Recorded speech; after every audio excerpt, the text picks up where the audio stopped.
What if Catelyn Stark never hated Jon Snow? Winterfell in those years was a place of long shadows and longer winters, and though its stones had stood for thousands of years against the cold of the north,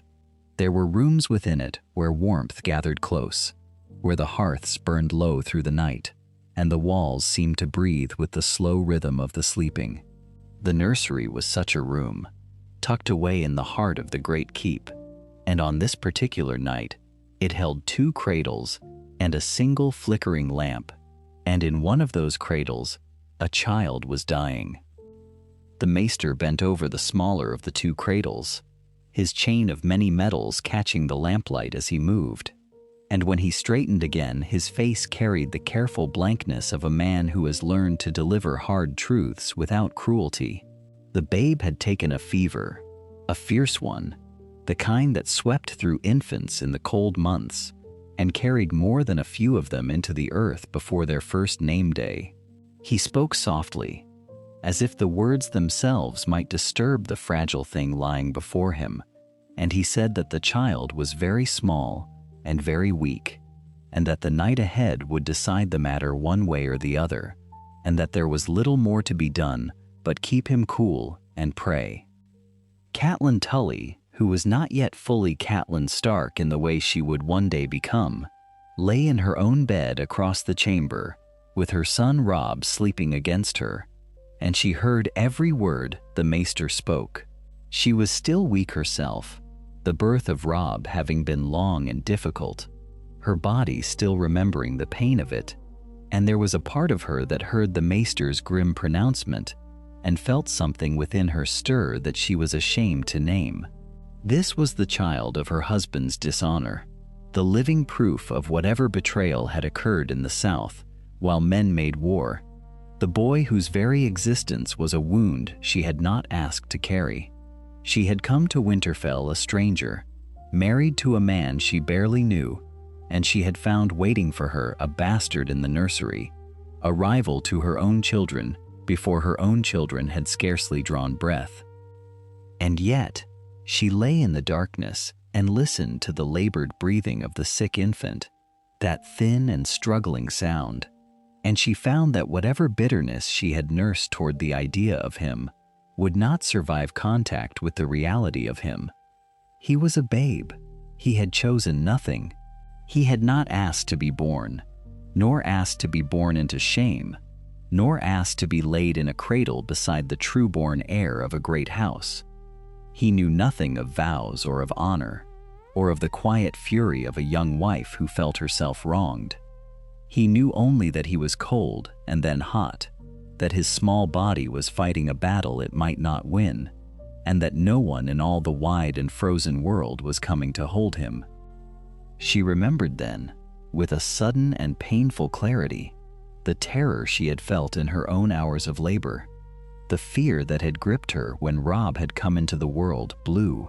and silent for a heartbeat too long before he found his voice. She remembered how she had bargained with every god she knew, old and new, offering anything, everything, if only the child would live. And she understood, lying there, that the woman who had prayed so desperately for her own son could not in good conscience wish silence upon another woman's son, whoever that woman had been. So Catelyn rose from her bed, though her body protested, and the floor beneath her bare feet was cold as river ice, and she settled her sleeping Robb safely among the pillows, and she crossed the small distance between the cradles and looked down at the boy who was not hers. He was flushed and damp, his dark hair matted to his skull, his little fists clenched against a pain he could not name, and his face was screwed up in the particular misery of the very young. She dipped a cloth into the basin of cool water the maester had left, and she wrung it out, and she pressed it gently to the child's brow. Through the long hours of that night, she kept her vigil. She cooled his skin when the fever climbed, and she spoke to him in low and steady tones, not the words of love, but the words of comfort, the murmurings that a woman offers to any suffering thing. She did not love him. She would be honest with herself about that even in the years to come, for she was not a woman given to comfortable lies. But she found that she could tend to him without loving him, that charity did not require affection, that a septa's mercy could be extended even to a child born of another's sin.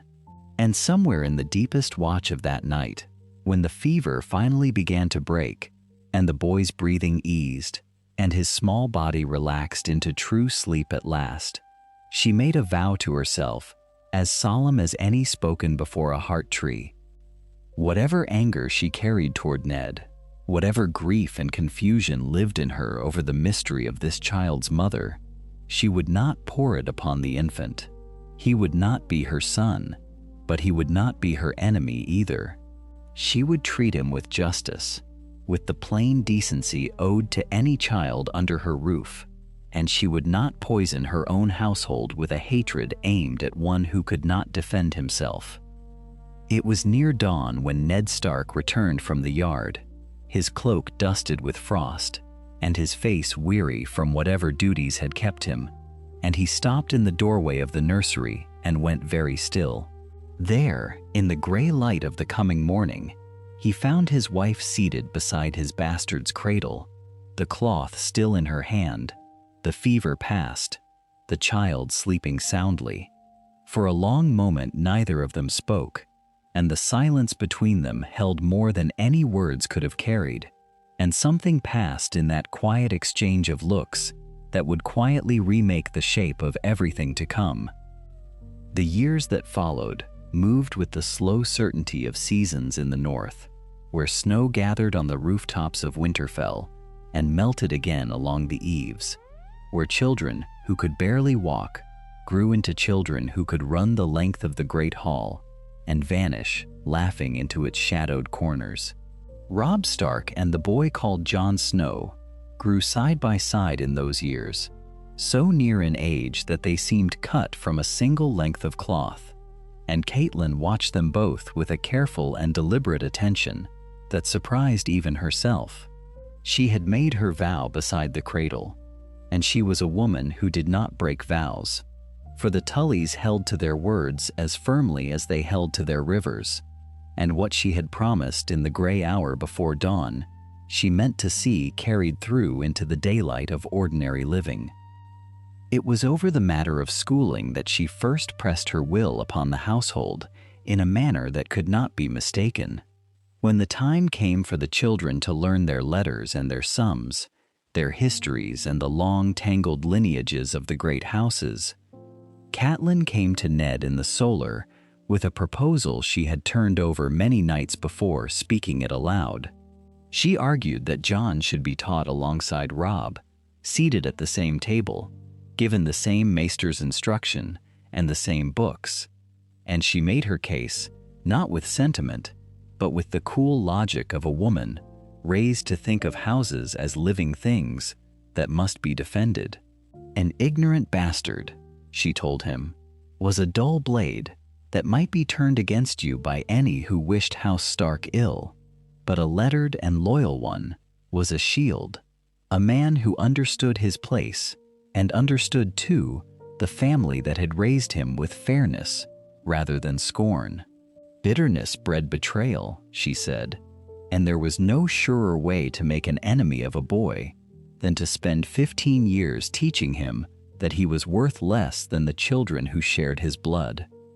Ned listened to her in the firelight, his gray eyes steady upon her face,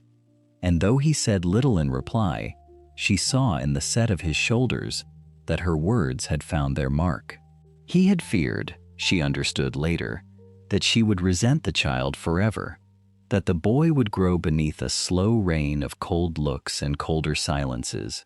and to hear his wife argue not for Jon's exclusion, but for his careful inclusion, moved something in him that he could not easily name. He agreed, and it was decided, and from that day, the two boys sat together beneath the patient eye of the maester and the sterner one of Septa Mordain. The Septa did not take to it kindly. She was a woman of firm convictions and firmer notions of propriety, and she believed with all the weight of her faith that a bastard had no business seated among true-born children, as though there were no difference between them. And she said as much, more than once, in tones that carried through the corridors. Catelyn heard her, and Catelyn overruled her, plainly and without apology, and there was in Lady Stark's manner such quiet steel that even Mordain, who feared little, understood that the matter was closed. The boy would learn where the others learned, and he would be corrected when he erred, and praised when he excelled, and that was the end of it. The small folk of Winterfell noticed, as the small folk always did, for they saw everything and forgot nothing,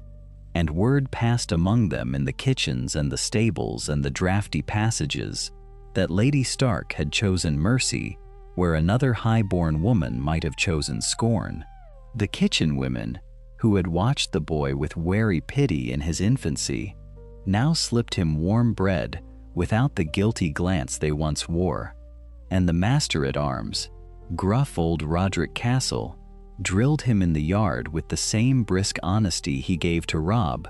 sparing him neither hardship nor encouragement.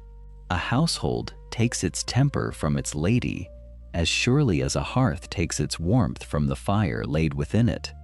and Catelyn's plain decency toward the boy softened the whole keep by slow degrees, until the cold looks that might have followed Jon Snow through his childhood simply never came to be. And Jon himself grew into the shape of that mercy. He understood well enough what he was, for no one hid it from him, and Catelyn least of all, who believed that kindness and honesty were not opposites but partners. He was a bastard still, Snow, and not Stark, barred from inheritance, and from the name that his half-brothers carried without thought, and he knew that Winterfell would pass to Robb one day, and never to him. Yet he carried this knowledge without the gnawing, hollowing bitterness that isolation breeds in a lonely heart,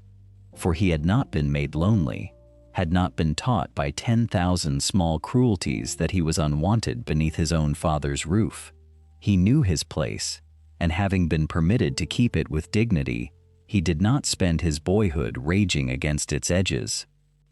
Between him and Robb there grew a bond that was rare and deep and unshadowed.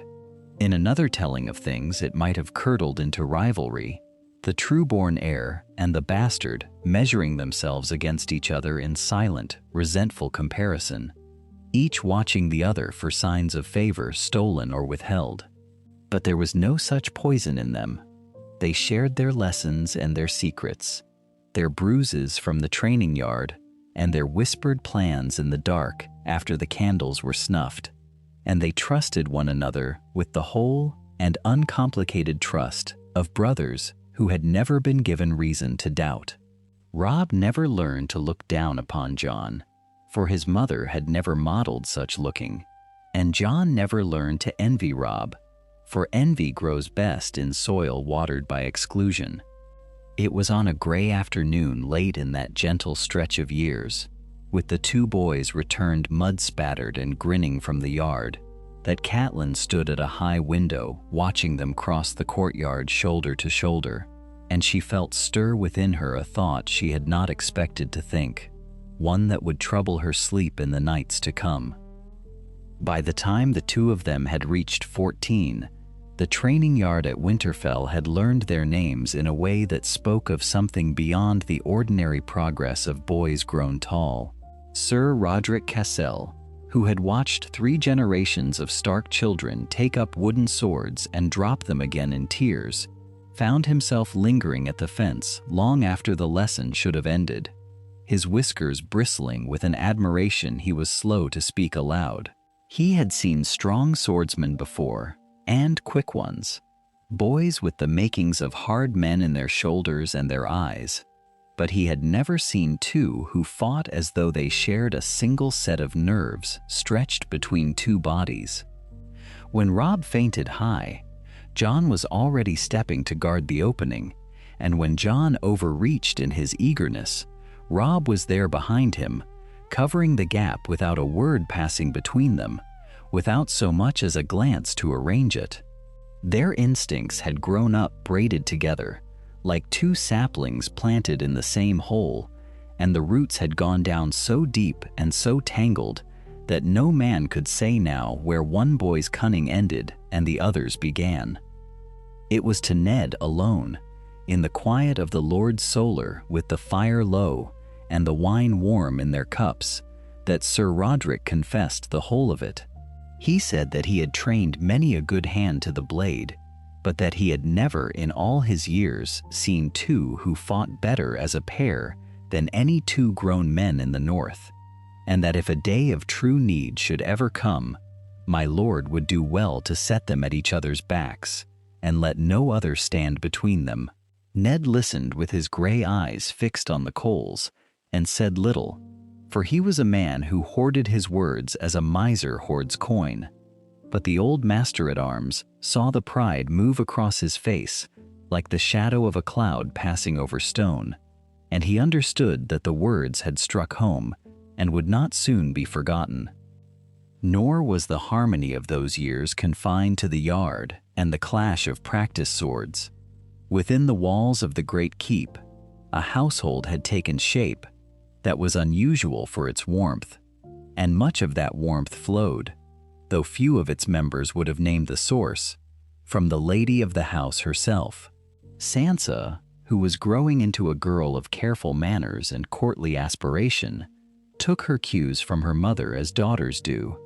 watching how Catelyn spoke to Jon and how she did not, and finding in that watching no permission to scorn him. She treated him instead with a cool and gracious courtesy, the same she might have extended to any guest of good standing, and if there was not love in it, there was at least no cruelty, and that absence of cruelty made a great difference in the tenor of the hall. Arya, who cared nothing for the fine gradations of birth that her sister prized, adored Jon openly and without apology, trailing after him with her tangled hair and her scraped knees, laughing loudest at his jests, and defending him with a ferocity that would have been comical had it not been so sincere. And beneath them came the two youngest, Bran and Rickon, who followed both their older brothers through the halls and the yards and the godswood with the perfect indifference of small children who have not yet been taught to see a difference. To them, Jon and Robb were simply the big ones, the ones who could lift them onto their shoulders and teach them how to hold a stick like a sword and tell them stories in the dark that were frightening in exactly the right measure. Neither boy thought to ask why one brother bore the name Stark and the other bore the name Snow, for no one had ever set the question before them, and in that unasked question lay the whole secret of the household's ease. It was on an evening in the late autumn of that year, with the wind rising cold against the shutters and the torches guttering in their brackets along the corridor, that Catelyn came upon a scene she had not meant to witness. Little Rickon had woken from some childish terror, a dream of shadows or of the wolves that howled beyond the walls, and he had wandered from his bed weeping, his small face crumpled and wet in the dim light. She had heard him from the far end of the passage and had gathered her skirts to go to him, but she stopped short in the doorway of the alcove, for another had reached him first. Jon knelt on the cold stone with the boy gathered against his chest, one hand smoothing the tousled hair, his voice pitched low and steady as he spoke of nothing in particular, of the warmth of the kitchens in the morning and the pups that would soon be grown, until the sobs slowed and softened and at last gave way to the deep and even breathing of a child returned to sleep. Catelyn stood in the shadow of the doorway and watched, and she did not go in, and something within her that had been guarded for 14 years loosened, and with it came the first sharp taste of a dread she had not expected, that in ceasing to guard against the boy, she had given herself one more child whose loss could break her. She had spent his whole life waiting for the boy to become a burden, a rival, a wound that would not close, and instead, he had become this: a steady pair of hands in the night, a comfort to her youngest, a shield to her eldest, a thread woven so thoroughly through the fabric of her family that to pull it loose now would be to unravel a portion of the whole. He was, she admitted to herself in the privacy of that dim corridor, with the wind moaning against the stone, a genuine asset to her house, and the admission surprised her with how little it stung. And so, walking back to her chamber that night, with the candle trembling in her hand,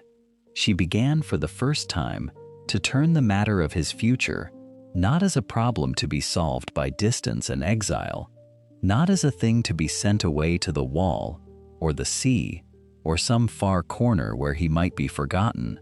but as a resource to be placed, carefully and to advantage, where such a boy might best be set, and to what end, and what it might cost her to keep him near rather than send him far, were questions she carried with her into the dark, and they would not let her rest. The word came on a gray morning when the frost still clung to the courtyard stones, and the ravens had grown restless in their cages. A rider had crossed the moat with the wet crust of the road still upon his boots, and the message he bore carried two weights at once, each heavy enough on its own to bend the shoulders of a lesser house. Jon Arryn was dead, the old man who had raised Ned Stark and Robert Baratheon both, who had bound them together as surely as any oath, had passed from the world, and with the same breath the message announced that King Robert himself rode north with his queen and his court, and all the ponderous machinery of a royal progress trailing behind him like the tail of some slow comet. Ned received the news in the solar with the shutters half open, and Catelyn watched the change come over him as one might watch a shadow move across a field beneath a passing cloud. The lines of his face, which had softened over years of quiet governance and cold mornings by the fire, drew taut again, and something older surfaced in him, something she had glimpsed only rarely: the grief and the wariness of a man who had lost too many people to trust the arrival of a king lightly. He said little. He set the parchment down upon the table with a care that was itself a kind of speech, and he looked out at the yard where the men were already stirring in anticipation of a visit that would strain the storehouses and the stables and the patience of every servant in the keep. Catelyn came to stand beside him, and she did not need to ask what troubled him most, for she felt it herself, the sense of a tide turning far out beyond sight, gathering weight and momentum before it reached the shore. For years she had labored to build a fragile equilibrium within these walls, a peace stitched from small mercies and reconsidered judgments, and now she understood that the peace of the North was about to be swallowed by the vast and hungry politics of the South. Robert would come, and Robert would want something, for kings always wanted something, and whatever he asked would draw her husband away from the home he had made and the balance she had so carefully tended. It was in the days of preparation, while the household scrubbed and slaughtered and hung the banners, that the children found the direwolves. Bran had spotted the dead mother first, a great gray shape half buried in the melting snow with the broken horn still lodged in her throat, and around her the pups had squirmed and whimpered, 5 of them, one for each of the true-born Stark children. It was Jon who counted them and found the number wanting, Jon who searched the roots and the shadows and drew forth a 6th, smaller than the rest, white as bone, with eyes the color of blood, silent where his siblings cried. The runt of the litter, an albino, a creature marked by nature for an early death, and Jon had lifted it against his chest and named it Ghost, and something in the boy had recognized something in the beast. This time, he did not hide the litter away or keep his own apart in shame. This time, the children carried them openly into the great hall and set them before the high table, and the men fell silent at the sight. For a direwolf had not been seen south of the wall in living memory, and the sigil of House Stark, walking and breathing among them, struck even the hardest soldiers as an omen too large to ignore. Some muttered of ill fortune, some spoke of the White One, the Runt, and made the sign against evil. But Catelyn did not flinch, and this was the moment that turned so many watching eyes toward her. Where once she might have seen only threat in the crooked arithmetic of 6 pups and 1 bastard, she rose from her seat and looked upon them with a steadiness that quieted the hall. 6 true-born pups, she said, and 1 for the boy who is not, and she let the words settle before she finished. And does that not mirror this family as it truly stands? There was no cruelty in it and no denial either, only a plain accounting of the truth. And in naming it aloud, she robbed the omen of its sting and made of it instead a kind of blessing. Ned looked at her across the table with a gratitude he could not have spoken, and Jon, standing with Ghost warm against his ribs, felt the ground beneath him shift a degree towards something like belonging. Then Robert came, vast and loud and grieving beneath his laughter, and he descended upon Winterfell like weather. He wept at the crypts before the statue of the woman he had loved and lost, and he clapped Ned upon the shoulder with a force that would have staggered a smaller man. And before the first night was through, he had spoken the offer that Catelyn had dreaded from the moment the raven arrived. He wanted Ned for his hand. He wanted the man he trusted above all others to come south and hold the realm together while he hunted and feasted and let the kingdom drift. That night, in the privacy of their chamber, with the fire burning low and the wind pressing at the shutters, Catelyn spoke to her husband as plainly as she had ever spoken to anyone. The capital was a nest of Lannisters, she reminded him. The Queen's kin coiled through every corridor of power, and Jon Arryn had died there with a suddenness that smelled of something worse than age. To go south without a plan was to walk unarmed into a room full of blades. And there was the matter of the children, all of them, and here she surprised him again, for she named Jon among them without hesitation, insisting that no arrangement be made that left the boy exposed or unprotected in the chaos to come. She had spent too many nights turning his future in her mind to see it discarded now through carelessness. Ned listened, and the weight of her counsel pressed upon him, and he sat long into the darkness with his hands clasped, and his answer still ungiven, the fire dying to embers between them. It was Benjen who spoke first of the wall, as Benjen so often did, for the Black brother had ridden down from Castle Black with the winter in his eyes and a soldier's certainty about where a boy like Jon belonged.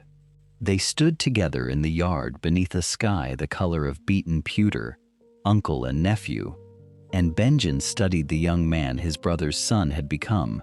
with an approval that carried its own kind of grief. He spoke of duty and of purpose, of the ancient order that had held the darkness at bay since the raising of the first stones, and he told Jon that a bastard could rise as high at the wall as any true-born lord, that the Black Cloak erased the accident of birth and left only the measure of a man. Jon listened with his gray eyes bright and his heart quickening, for the boy had long imagined that road as the only one open to him, a place where he might make his name mean something clean and unencumbered. But word of that conversation reached the ears of the Lady of Winterfell before the frost had left the morning, and Catelyn Stark did a thing that would have astonished the woman she had been 15 years before. She sought out her husband in the solar, where he kept his ledgers and his silence, and she closed the door behind her, and she argued for the boy as though he were her own blood. To send a gifted and loyal youth of 15 to the wall, she told Ned, was to bury him alive before he had drawn a single breath of the wider world. She spoke of the vows that would bind him, the celibacy that would end the Stark line running through his veins, the long, cold decades of watching from a frozen height while lesser men squandered the peace he guarded. Jon could serve House Stark for 40 years in the world of men, she said, could carry a sword and a name and a warm loyalty into halls where the Starks had few enough true friends. And to waste that on the wall was a folly born of despair rather than wisdom. Ned Stark, who had steeled himself against many surprises in his life, found himself unmade by this one. He looked at his wife and saw in her face not the cool endurance he had grown accustomed to, but a fierce and genuine advocacy, and something in him that had been clenched tight for 15 years began, slowly, to loosen. He had loved her long, without ever quite believing she could love what he had brought into her house, and now she stood before him, pleading for the boy's future, as though the two of them had raised him hand in hand. That night, he did not go to Benjen with the answer his brother expected. Instead, he called Jon to him in the gray hour after supper, and he told him that the wall could wait, that a man ought to see something of the world before he swore himself to a lifetime of ice, and that if Jon was willing, he would ride south to King's Landing at his father's side as squire and household swordsman, close to hand and learning the shape of the wider game. Jon Snow stood very still in the flickering torchlight and felt the whole architecture of his imagined life shift beneath him. The South meant courts and intrigues, meant lords and ladies who would look at him and see a bastard first and a Stark not at all. And yet it also meant the sun on the Trident and the towers of the Red Keep and a father's company on the long road down the King's Road. He thought of the black cloak he had dreamed of wearing, and he found, to his own quiet astonishment, that the pull of the black cloak had loosened its grip on him, though not without a pang, for a part of him would always wonder what he might have become upon the ice. When he lifted his eyes to his father's grave face, he said that he would go south, and Ned rested a hand upon his shoulder in a gesture that held more than either of them could have spoken aloud. The parting from Winterfell was hard in the way that all true partings are, and hardest of all with Arya, who had loved Jon more openly than any of her siblings, and who wept without shame when he told her he was leaving. She clung to him in the shadow of the armory, with her thin arms fierce about his neck, and she made him swear that he would write to her, that he would send word of the great city and the strange knights and everything he saw, and he promised her solemnly, tucking a stray lock of her dark hair behind her ear and telling her she was more a wolf than any of them. He meant to give her a gift before he left, a slender blade fitted to her small hand, one she might carry beneath her cloak like a secret, and the promise he made her was a thread he meant never to let break. He would not go alone into the Lion City, for Ghost went with him, the white direwolf padding silent at his heel, with eyes like drops of blood. There were murmurs about it, of course. Quiet words passed among the household, and louder ones anticipated at court, for men said a direwolf had no place in King's Landing, that the beast would be a menace among the crowded streets and gilded halls, that a squire had no business bringing a creature of the northern wild into the seat of kings. But Jon would not be parted from him, and Ned, remembering the day the pups had been found in the snow, did not press the matter. So the great pale wolf took his place in the column of riders and wagons that assembled in the yard, beneath a sky heavy with the promise of the long road. And those who watched felt, without quite understanding it, that something was being carried south that did not belong there, a piece of the cold true north come to walk among the marble and the gold. The silent presence of the albino at the boy's side was an early sign, though few could read it, that the Stark wolves were entering the Lion City, and the road before them stretched away into a distance no one could yet see the end of. Yet before the horses could carry any of them beyond the walls, another road opened in Winterfell, one no one had chosen, and it began with a boy and a broken tower. Bran had always been a climber, moving over the stones of the castle as easily as other children moved across a floor, finding handholds where others saw only sheer walls, scaling the ancient towers with a fearless grace that made his mother catch her breath each time she saw him high against the sky. On the morning that everything turned, he had gone up along the abandoned tower that leaned above the godswood, drawn as he always was to the highest places, and there, through a window meant to hold no secrets, he saw what he was never meant to see. What followed came swiftly, and the sound of it reached the yard below before the meaning did, a cry, and then a terrible silence, and then the running feet of servants who had found the small crumpled shape upon the ground. Catelyn came to him at once, and the grief that took hold of her was a mother's grief, sharp and consuming, but grief in her did not become the passive vigil it might once have been. She had changed in ways she herself only half understood. For the seasons of watchfulness she had shared with Jon, the quiet counsel, and the careful reading of faces had sharpened something within her that would not now be dulled by sorrow. She sat at Bran's bedside through the long hours, bathing his brow and holding his still hand. But even as she wept, she was listening, her mind turning over the strangeness of it. For Bran did not fall. Bran had never fallen, not in all the years he had gone climbing where he pleased, and she remembered the things Jon had murmured to her in the weeks the royal party had lingered, the small observations he had gathered about the golden-haired queen and her brother, the way the two of them seemed always to move as one, the coldness beneath their courtesy. So while other households would have surrendered wholly to weeping, Catelyn set guards upon her son's door before the first night had fallen, chosen men she trusted, and she sent quiet word to Maester Luwin and to the Master-at-Arms that she wished to know who had been near the tower, who had ridden out, who might have wished a Stark boy silenced. She did not speak the name of Lannister aloud, not yet, for she had learned from Jon the value of holding suspicion close and letting it ripen before it was spoken. But the shape of her fear had a golden crest upon it, and she turned her grief into vigilance, as another woman might turn wool into thread, spinning something useful from what would otherwise only have unraveled her.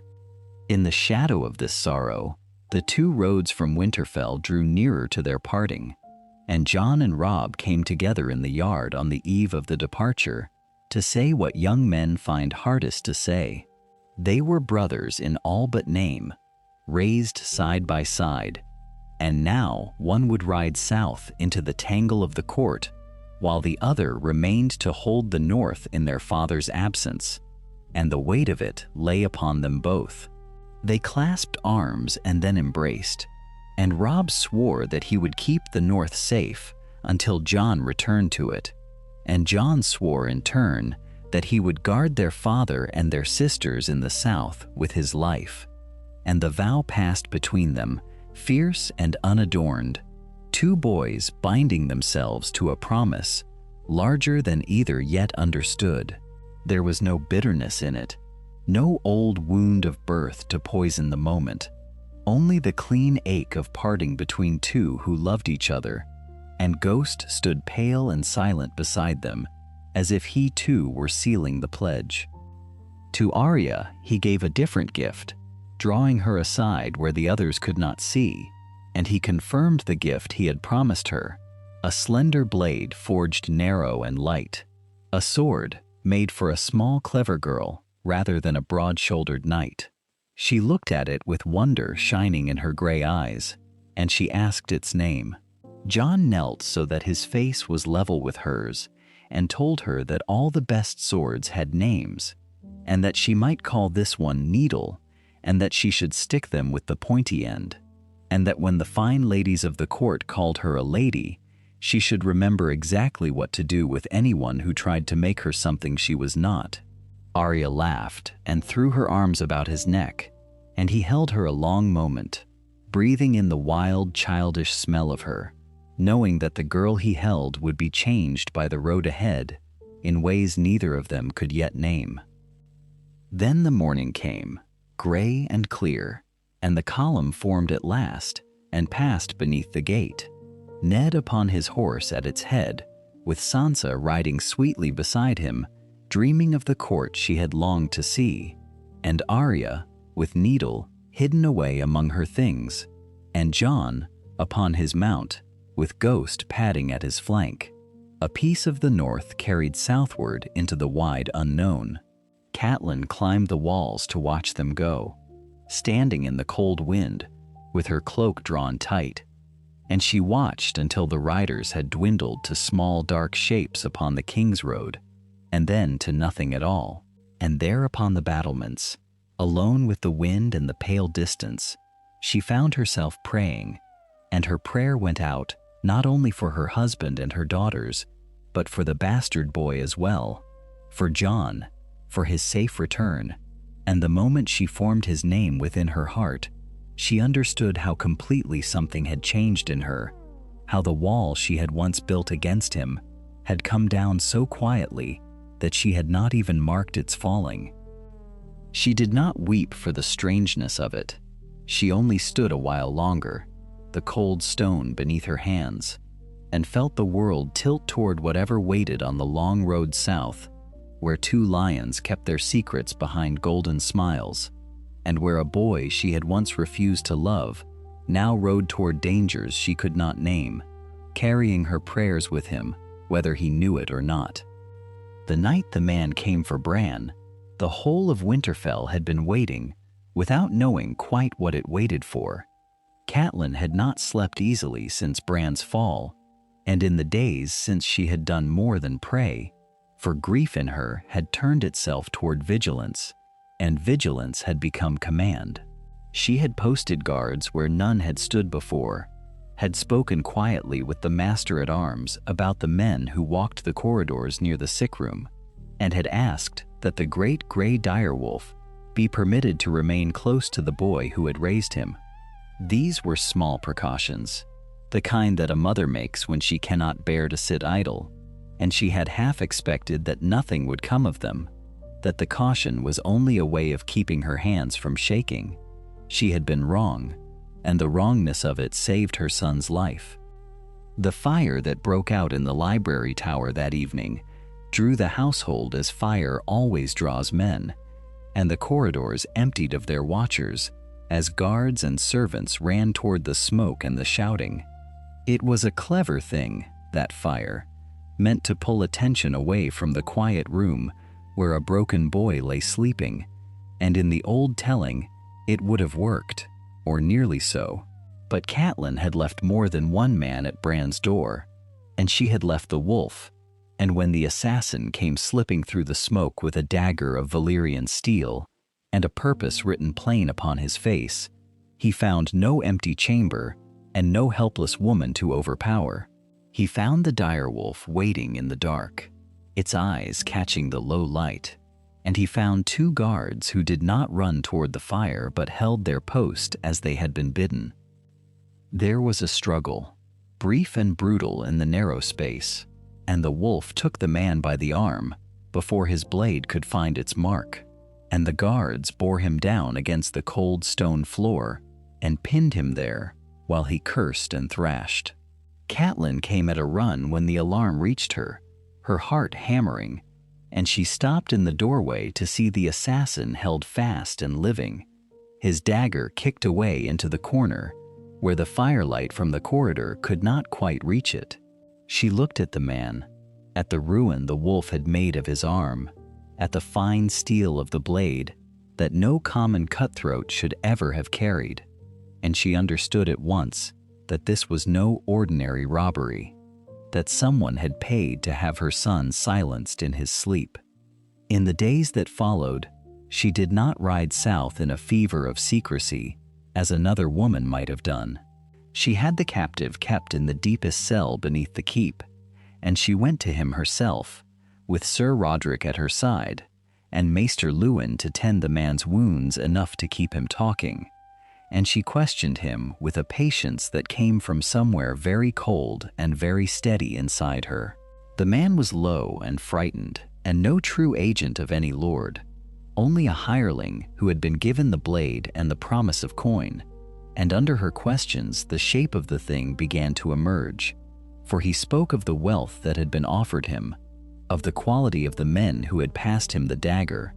of words half heard that pointed south and east toward the golden towers of the capital, toward the crown itself and the lions who clustered near it. That dagger troubled her most of all, for it was a rich man's weapon, and rich men do not part with Valyrian steel lightly, and the more she turned the puzzle in her mind,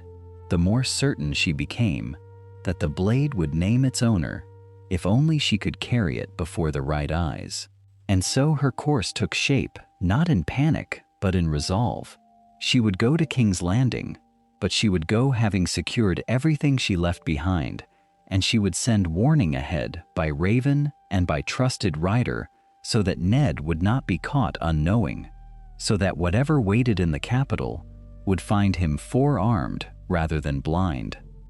She went to Robb before she left, and she found her eldest son in the yard, where he had begun to bear the weight of a house that had lost its lord and its lady both in the span of a single season. He was young still, but there was iron coming into him, and she took his face in her hands and told him that Winterfell was his to hold, that Bran was his to guard, that Maester Lewin would counsel him, and Sir Roderick would ride with her, but the strength of the North remained here in his keeping. He did not weep,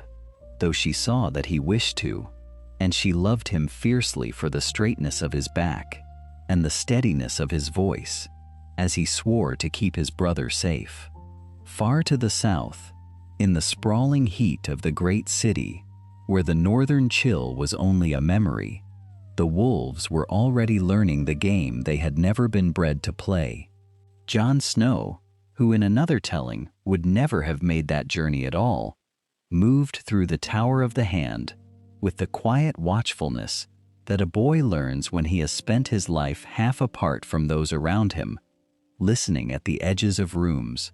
marking who spoke to whom and how.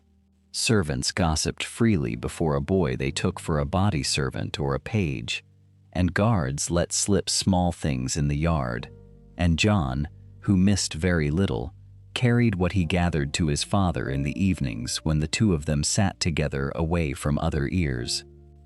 It was through Jon that Ned first heard of the comings and goings of certain Lannister men, of a meeting that should not have happened, of coin moving in directions that made no honest sense, and Ned, who had never been a subtle man, began to see a pattern taking shape in the darkness that he might otherwise have walked past entirely. The boy's eyes had become his father's eyes in 100 small corners of the Red Keep, and the lions, secure behind their golden smiles, did not yet know that the wolves had begun to watch them in return. The city itself had a smell to it, a heaviness in the air that clung to the throat and did not lift, and Catelyn Stark felt it settle over her as her party wound through the crowded streets toward the heart of the Red Keep. She had come to King's Landing carrying a wound of her own, the memory of her son lying broken and still in the tower at Winterfell,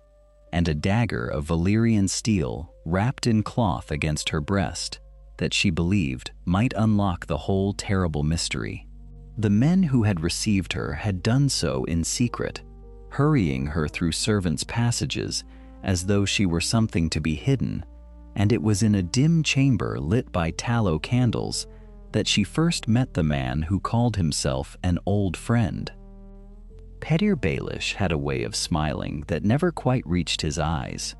a warmth that seemed genuine until one examined it too closely, and he greeted Catelyn with an ease that spoke of long familiarity and a hurt he wore like a favorite cloak. He looked upon the dagger she unwrapped, turned it over in his hands with the delicacy of a man handling something precious,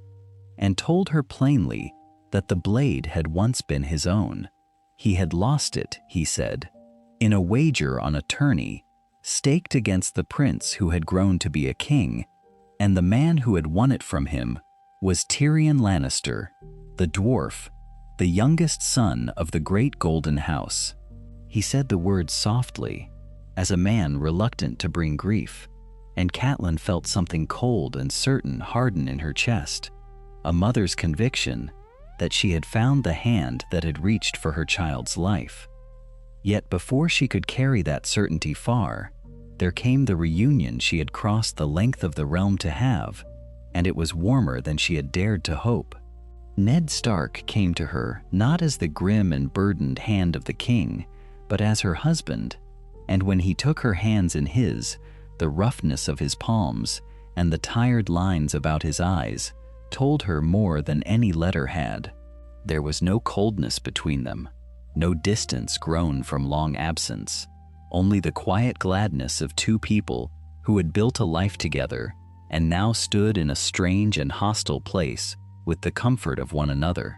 He listened as she told him of Bran, of the fall and the fire and the cat's paw with his cheap blade of costly steel,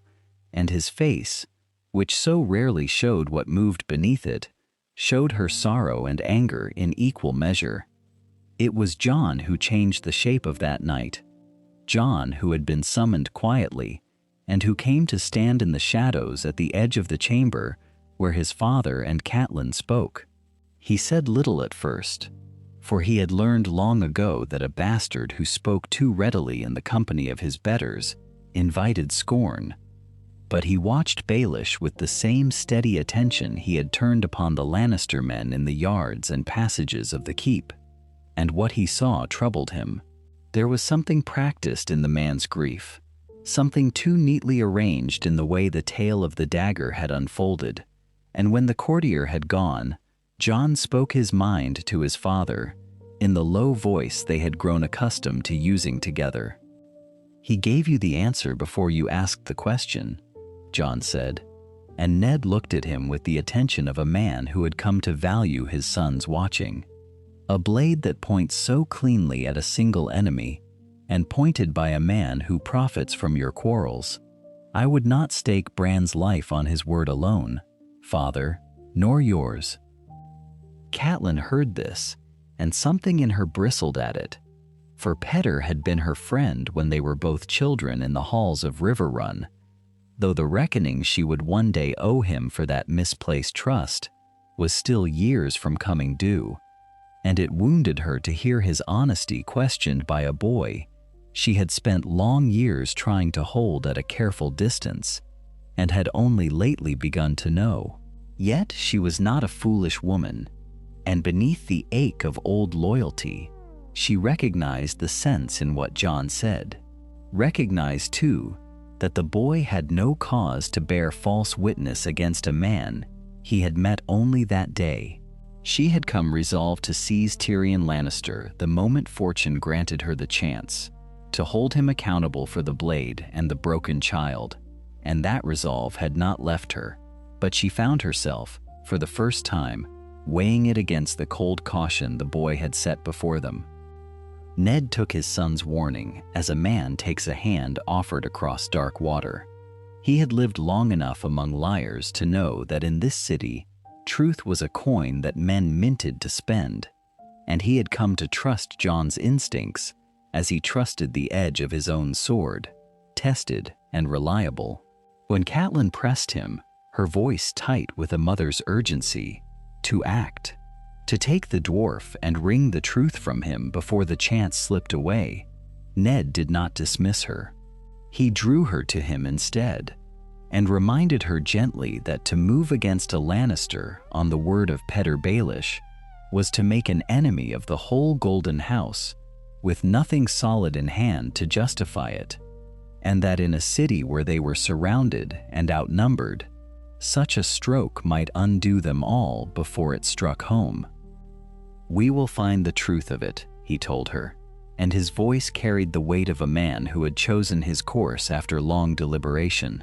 "Not the truth Baelish sells us, nor the truth your fear insists upon, but the truth as it stands. Jon has ears in 100 corners of this place, and we will use them, and when we will move on proof, and not on the smiling word of a man who loves nobody but himself." And so, where another man in another telling might have blundered forward into the trap that had been so carefully laid, Ned Stark held his hand, steadied by the counsel of his wife and the watchfulness of his son, and in the deep hours of that night, the three of them bent their heads together over the small, dangerous question of what was true. The truth, when it came, arrived not in a single revelation, but in the slow accumulation of small certainties, each one laid quietly upon the last, until the whole edifice stood before them, too solid to deny. Ned followed the trail that Jon Arryn had walked before him, the trail that had cost the old man his life, and he walked it more carefully because he was not alone upon it. Jon Snow moved through the lower halls and the servants' passages and the dim rooms where armorers and stewards and the keepers of old records spent their days, and he asked his questions gently, the way a man asks who has no particular interest in the answers, and he brought back what he learned to the chambers where his father and Lady Stark waited. There was a book, heavy and dust-laden, in which the lineages of the great houses had been set down across long generations, and in its pages the pattern declared itself with a clarity that no amount of hope could soften. Baratheon seed, wherever it fell, ran black. In every union recorded there, in every bastard son and true-born heir stretching back through the centuries, the dark hair of that house had swallowed the fair, and there had never once been an exception. Yet the golden-haired children who sat at the queen's side and were called the king's own bore no trace of it at all. Ned sat with that knowledge as a man sits with a wound, feeling it settle into him, understanding at last what Jon Arryn had understood before the poison found his cup. The children were not Robert's. They had never been Robert's. They were the fruit of the queen and her twin brother, of the golden lions who had shared a cradle and had never truly left it, and every claim to the iron throne that rested upon those small heads was a lie, built into the very foundation of the realm. It was the kind of truth that killed men who held it, and Ned knew this, and for the first time in his life, he did not carry such a truth alone into the dark. He laid it before Catelyn plainly, in the quiet of their chamber with the candle guttering low, and the sounds of the sleeping keep pressing faint against the shutters. And he spoke of it to Jon as well, guardedly, giving the boy enough to understand the danger without the full weight that might crush a younger heart, for he had come to trust the steadiness that his son had shown. It was Catelyn who saw the shape of the peril most clearly, because she was a Tully, and the Tullys had survived the last war not through valor alone, but through the hard reckoning of who was strong and who was weak, and what mercy cost when it was spent in the wrong place. She listened to Ned speak of his intention to give the queen warning, to grant her the chance to flee the city with her children before the truth was brought before the king, and something in her went cold with the recognition of an old and fatal instinct. "You mean to be honorable," she said, and her voice was soft, but there was iron beneath the softness, the iron of a woman who had buried a father and would not bury a husband for the sake of a courtesy. "You mean to give her the same warning you would give an honest enemy on an open field. But Cersei Lannister is no honest enemy, and this is no field. Ned, if you warn her, you do not give her mercy. You give her time. Time to strike first. Time to gather her brother's swords and her father's gold. Time to put a knife in your back and call it justice done to a traitor. Jon Arryn learned what she does to men who come too close to this truth, and he had no warning at all. Do not hand her the warning that killed him, and imagine it a kindness. Ned looked at her for a long moment, and in the candlelight, his face bore the weariness of a man being pulled from a road he had walked all his days, and yet he did not turn from her words, for he had learned to hear the truth in them even when it cut against his nature. He had always believed that honor and safety were the same road, that a man who did right would come to no harm by it, and his wife was telling him now, with love and with fear both threaded through her voice, that this was the belief of a man who had never lived among lions. The mercy he wished to show would be read as weakness, and weakness in that place was an invitation to the blade. Slowly, painfully, he set the warning aside, and in setting it aside he broke with the whole long pattern of the man he had been. And it was Catelyn's counsel that broke it, the counsel of a wife who had chosen years ago to stand beside him rather than apart, and whose kindness to a motherless boy had knit their house into something strong enough now to think and plan as one. So they made their reckoning together in that low-lit room, and it was not the reckless reckoning of a lone man of honor, but the careful design of a family that meant to survive. They would secure the safety of the children first, for whatever their birth, they were children still and had done no wrong, and Ned would not see them slaughtered for their mother's sin. They would gather allies before they moved, quiet friends and honest lords who might be trusted to stand for truth when the Golden House came roaring. And above all, they would arrange a way out, an escape from the trap of a city that hemmed them on every side, so that whatever came, they would not be caught helpless within stone walls, with the sea at their backs and no road home. Jon was sent for this last and most vital task, dispatched into the gray hours before dawn, with instructions given low and clear, to find swift horses that could be held ready beyond the walls, and to seek out a ship whose captain would ask no questions and sail on short notice, so that if the trap should close, the wolves would not die within it as the falcon had. The morning of the hunt came clothed in mist,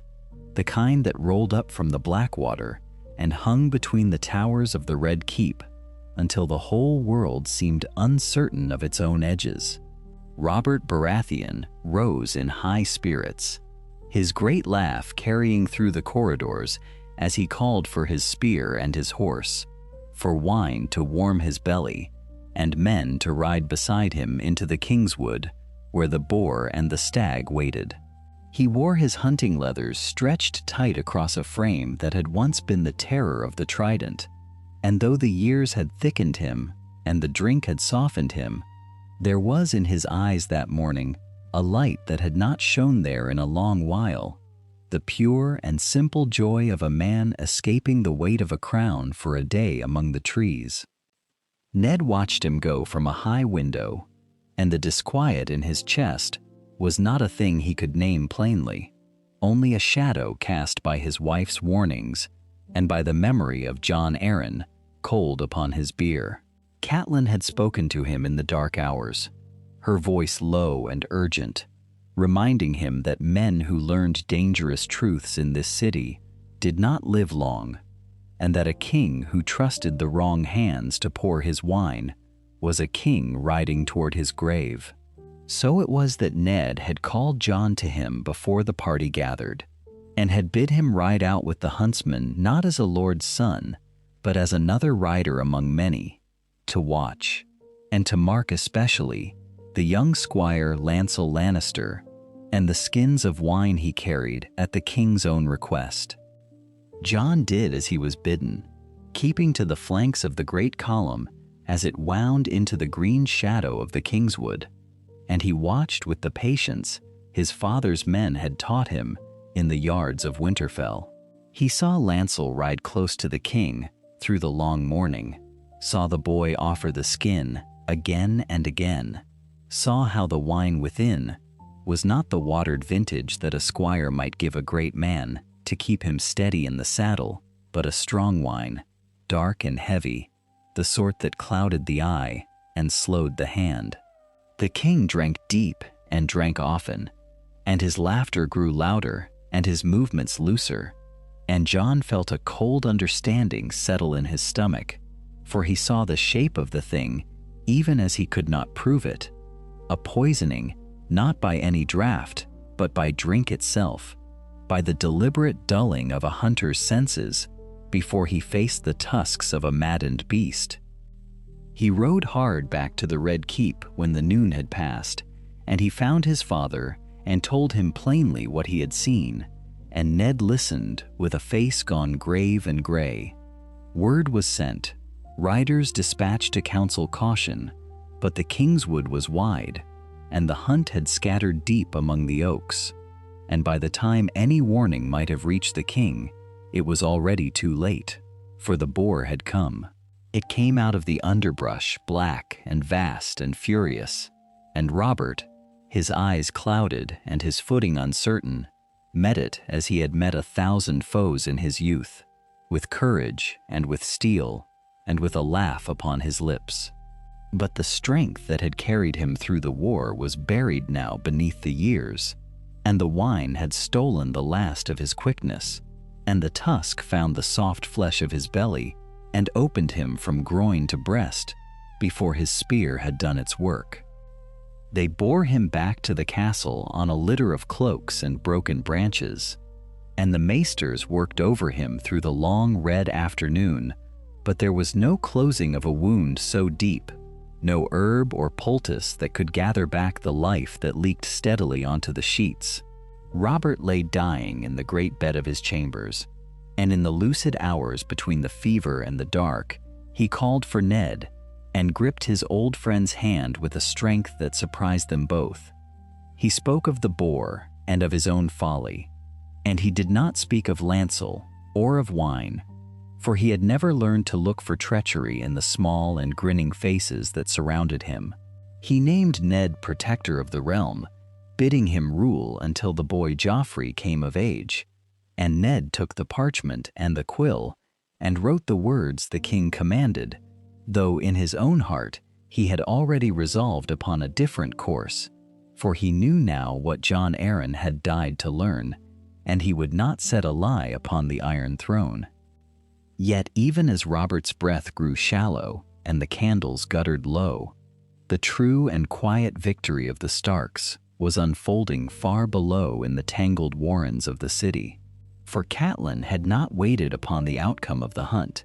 had not trusted to fortune or to the good faith of the Golden Queen,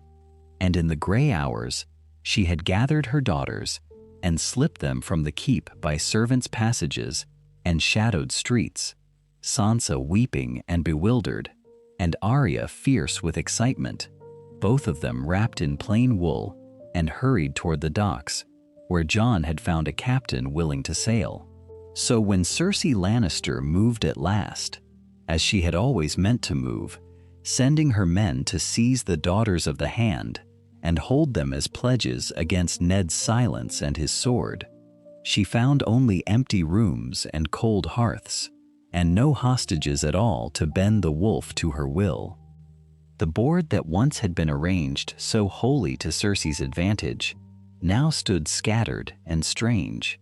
the pieces fallen where no one had foreseen, and in the queen's chambers her fury broke like a wave upon stone when the word was brought to her that the little wolves had fled her grasp. Ned Stark held the king's own writ naming him protector. His daughters sailed safe upon the darkening sea, and in his mind the name of Stannis Baratheon rose like a banner unfurled, the rightful heir, the true king, the man to whom the realm belonged. He drew a long breath in the dying king's chamber and began, at last, to move. The throne room of the Red Keep had never felt so vast, nor so cold, as it did on the morning Ned Stark came to it, with the truth held in his hands, like a blade he had not yet decided how to wield. The iron of the great chair caught the pale light that fell through the high windows, throwing shadows long across the floor, and Cersei Lannister waited upon the dais with her son beside her, a boy already dressed in the trappings of a king he had no right to wear. She had counted upon many things when she summoned the hand of the king before her, upon his honor and his weariness, and the tender care he bore for the children of his blood. And she had believed those things would make him pliant. What she had not counted upon was the gray-eyed young man who stood a pace behind his father's shoulder, quiet and watchful, one hand resting easy upon the pommel of a plain sword, learning the room the way a wolf learns a wood before the hunt. Ned spoke the truth plainly, as he had always spoken it, and he named the thing that Robert had never lived to hear, the incest hidden beneath a crown of gold. He told the queen that her children had no claim, that Stannis was the true king by every law of gods and men, and he offered her the mercy of flight, a chance to gather her children and vanish before the storm he meant to raise fell upon her house. Cersei listened with her chin lifted, and her mouth curved into something that was not quite a smile. And when he had finished, she told him that when one played the Game of Thrones, one won or one died, and that there was no middle ground upon which an honorable man might stand. Then she gave the command, and the gold cloaks who lined the hall turned their spears inward, and Janos Slynt looked to Petyr Baelish, and Baelish, who had promised his aid and sold it twice over, drew a dagger and laid its edge against the throat of the hand of the king. In the tale as it might have been, the story would have ended there, with Ned Stark taken and broken and made to kneel. But the North had come south with more than one wolf, and Jon Snow had spent the long weeks of his father's tenure standing at his side, riding the streets, learning the faces of the men sworn to the household guard, sharing bread and cold nights with them until they knew him as their lord's son in all but name. When the gold cloaks moved, Jon moved faster. His blade was clear of its sheath before the first spear leveled, and he struck the dagger from Littlefinger's grasp with a blow that sent the little man reeling back against the steps of the dais, where a Winterfell blade found him before he could scramble clear, one traitor's debt paid in full upon the marble, and in the same breath he shouldered his father clear of the closing ring of steel. The household men of Winterfell did not falter, for they had a Stark before them to fight for, and a Stark beside them to fight with, and they closed around Ned with their shields locked and their swords drawn, cutting a path where surrender had been expected. The hall that had been a place of ceremony became a place of blood, and the sound of steel upon steel rose to the vaulted ceiling and echoed there like the growling of some great beast waking beneath the stones. Ned took a wound in the leg from a gold cloak's spear, the same wound that in another telling might have festered and slowed him into capture, and he stumbled, but Jon was there, an arm beneath his father's, dragging him through the chaos toward the servants' passage that Jory had marked out days before, against just such a need. Blood slicked the marble, and men fell on either side, some of them Winterfell's own, and the cost of that morning would weigh upon Ned Stark for all the days that followed, for he had brought good men south and left too many of them upon that cold floor. Yet he lived, and he moved, and his son's grip did not loosen even as the passage swallowed them and the din of the throne room dimmed behind. They came out into the lower city as the alarm bells began to toll, and the small folk scattered before them, and Jon led his father down through the winding streets he had walked so often, past the fishmongers and the tanners and the shuttered doors, toward the harbor, where a ship waited with her sails already loosed. Ned's face had gone gray with pain and loss of blood by the time they reached the quay, but his eyes were clear, and when the captain called down to ask whether they were pursued, It was Jon who answered, and Jon, who half carried his father up the gangplank, while the household men who had survived formed a wall of steel behind them upon the dock. The ship pulled away from King's Landing with the tide, and Ned Stark stood at the rail with his son's hand still upon his shoulder, watching the Red Keep shrink upon its hill, and he knew that everything had changed. Behind him, in that hall of iron and shadow, Cersei Lannister set a crown upon the head of her son and named him Joffrey of the House Baratheon, first of his name, and in the same breath she named the Starks traitors and rebels and enemies of the crown. But her triumph rang hollow even in her own ears, for the man she had meant to silence sailed free upon the sea, with the truth alive upon his tongue, and there is no prison so secure that it can hold a story once it has slipped its bounds. The war that was coming would not begin as it might have begun, with a lord's head upon a spike and his house scattered and shamed and forced to fight from grief and desperation. It would begin instead with a living lord of Winterfell, wounded but whole, bearing witness to the queen's great lie,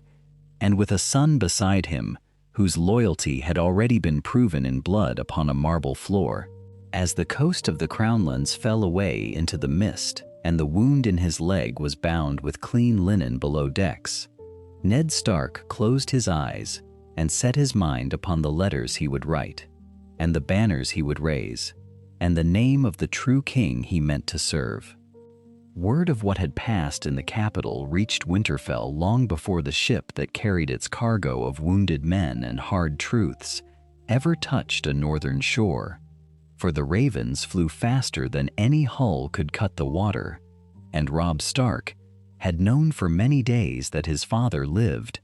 and that the war was no longer a distant threat, but a present and terrible fact.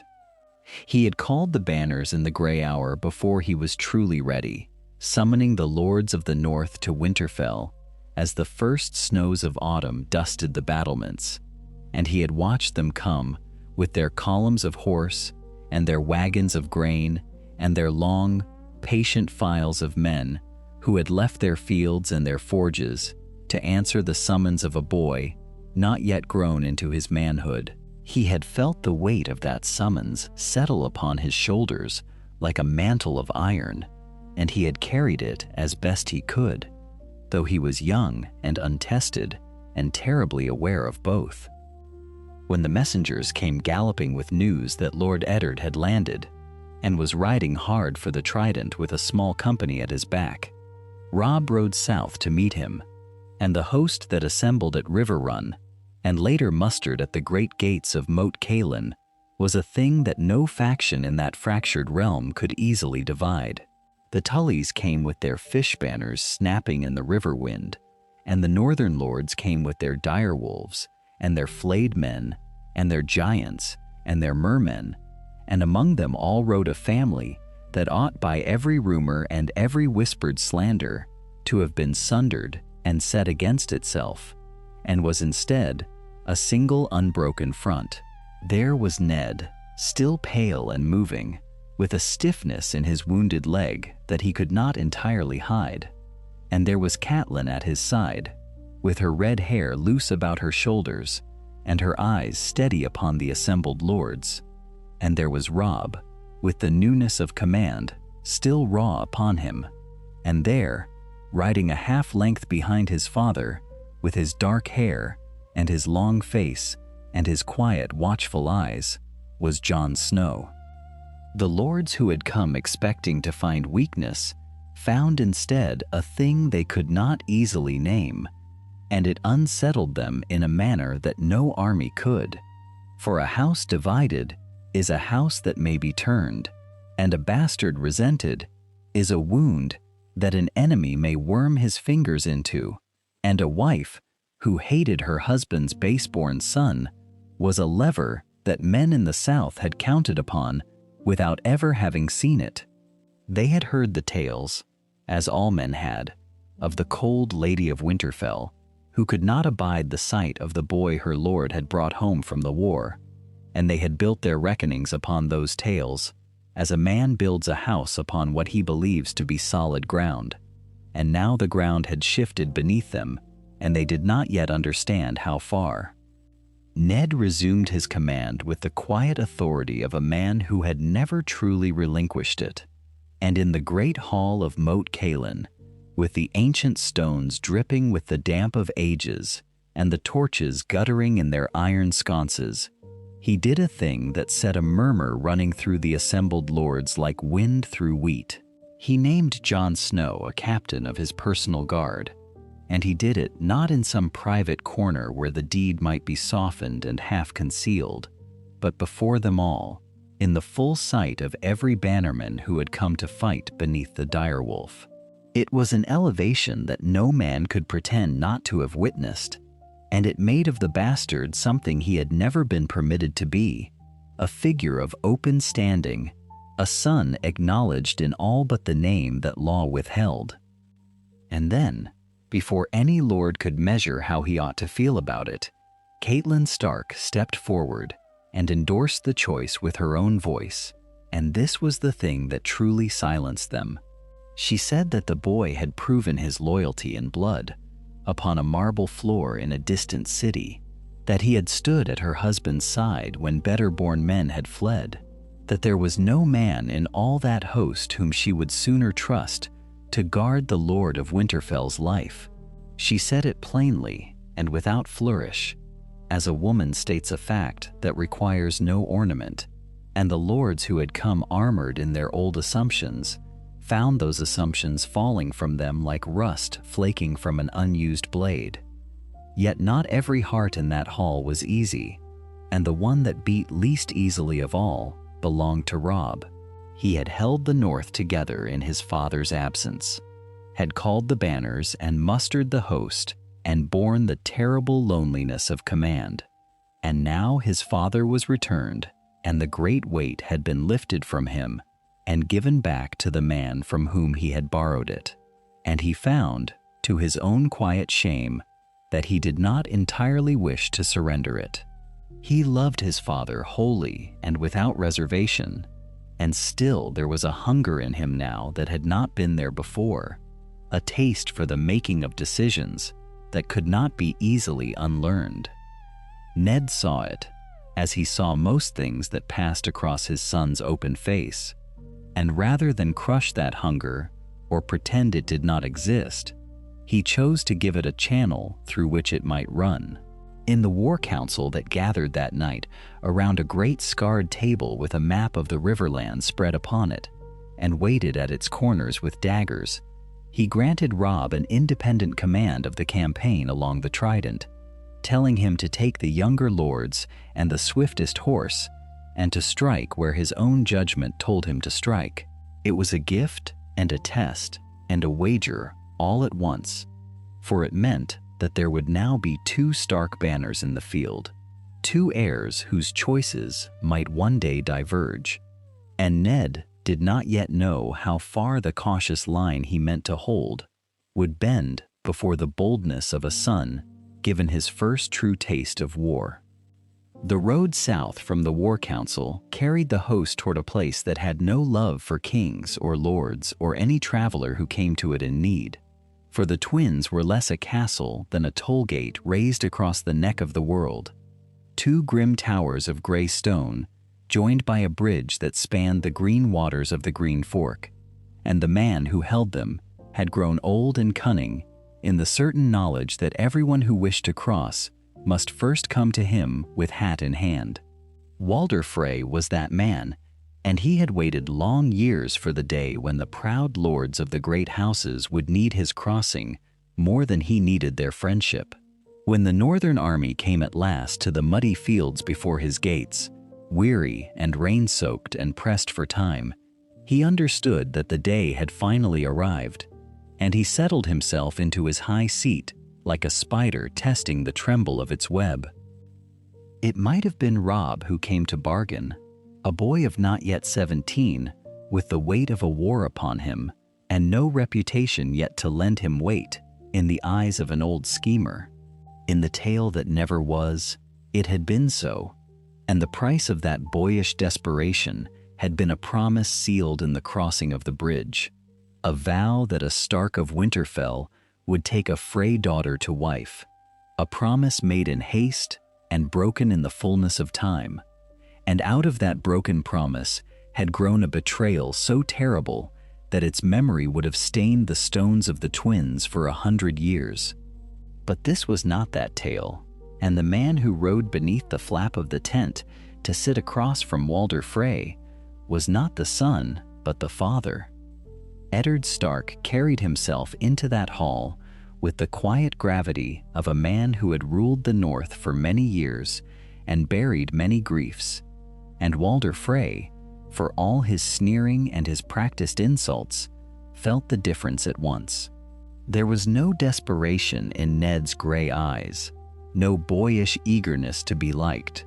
only the patient courtesy of a great lord who knew precisely what he needed and precisely what he was prepared to give for it. He spoke plainly of the crossing and of the war, of the men who would soon march east, and of the enemies who threatened all the realm,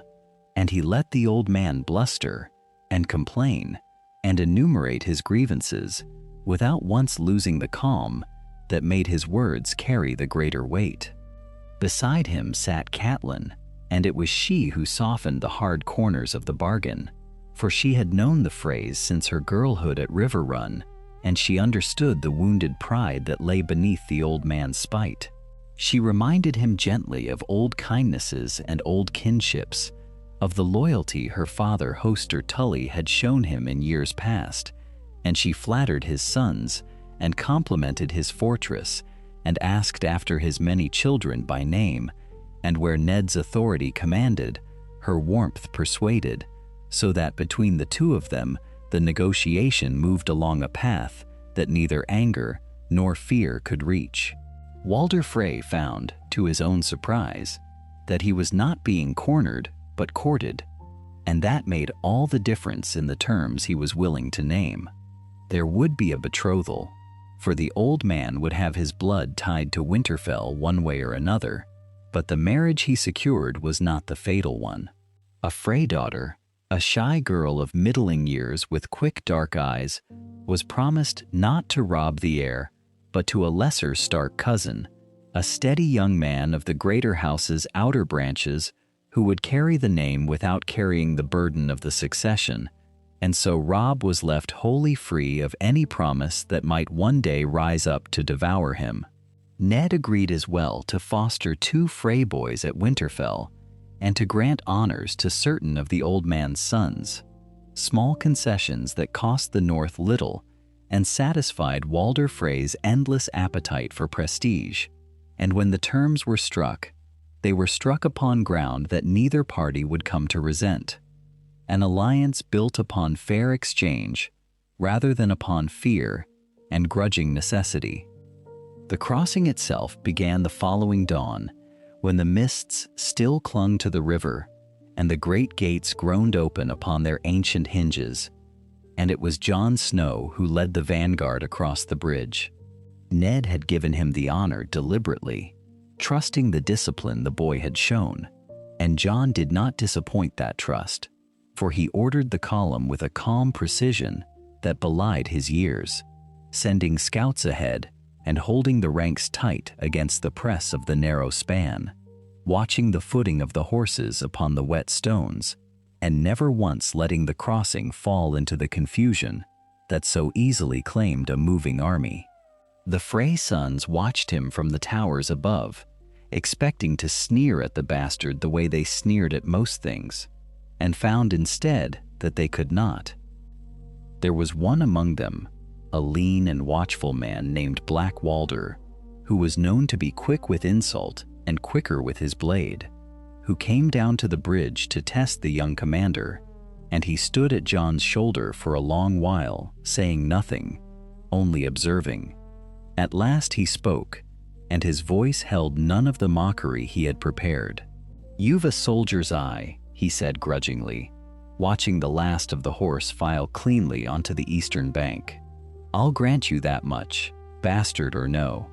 Jon inclined his head, and gave no boastful answer,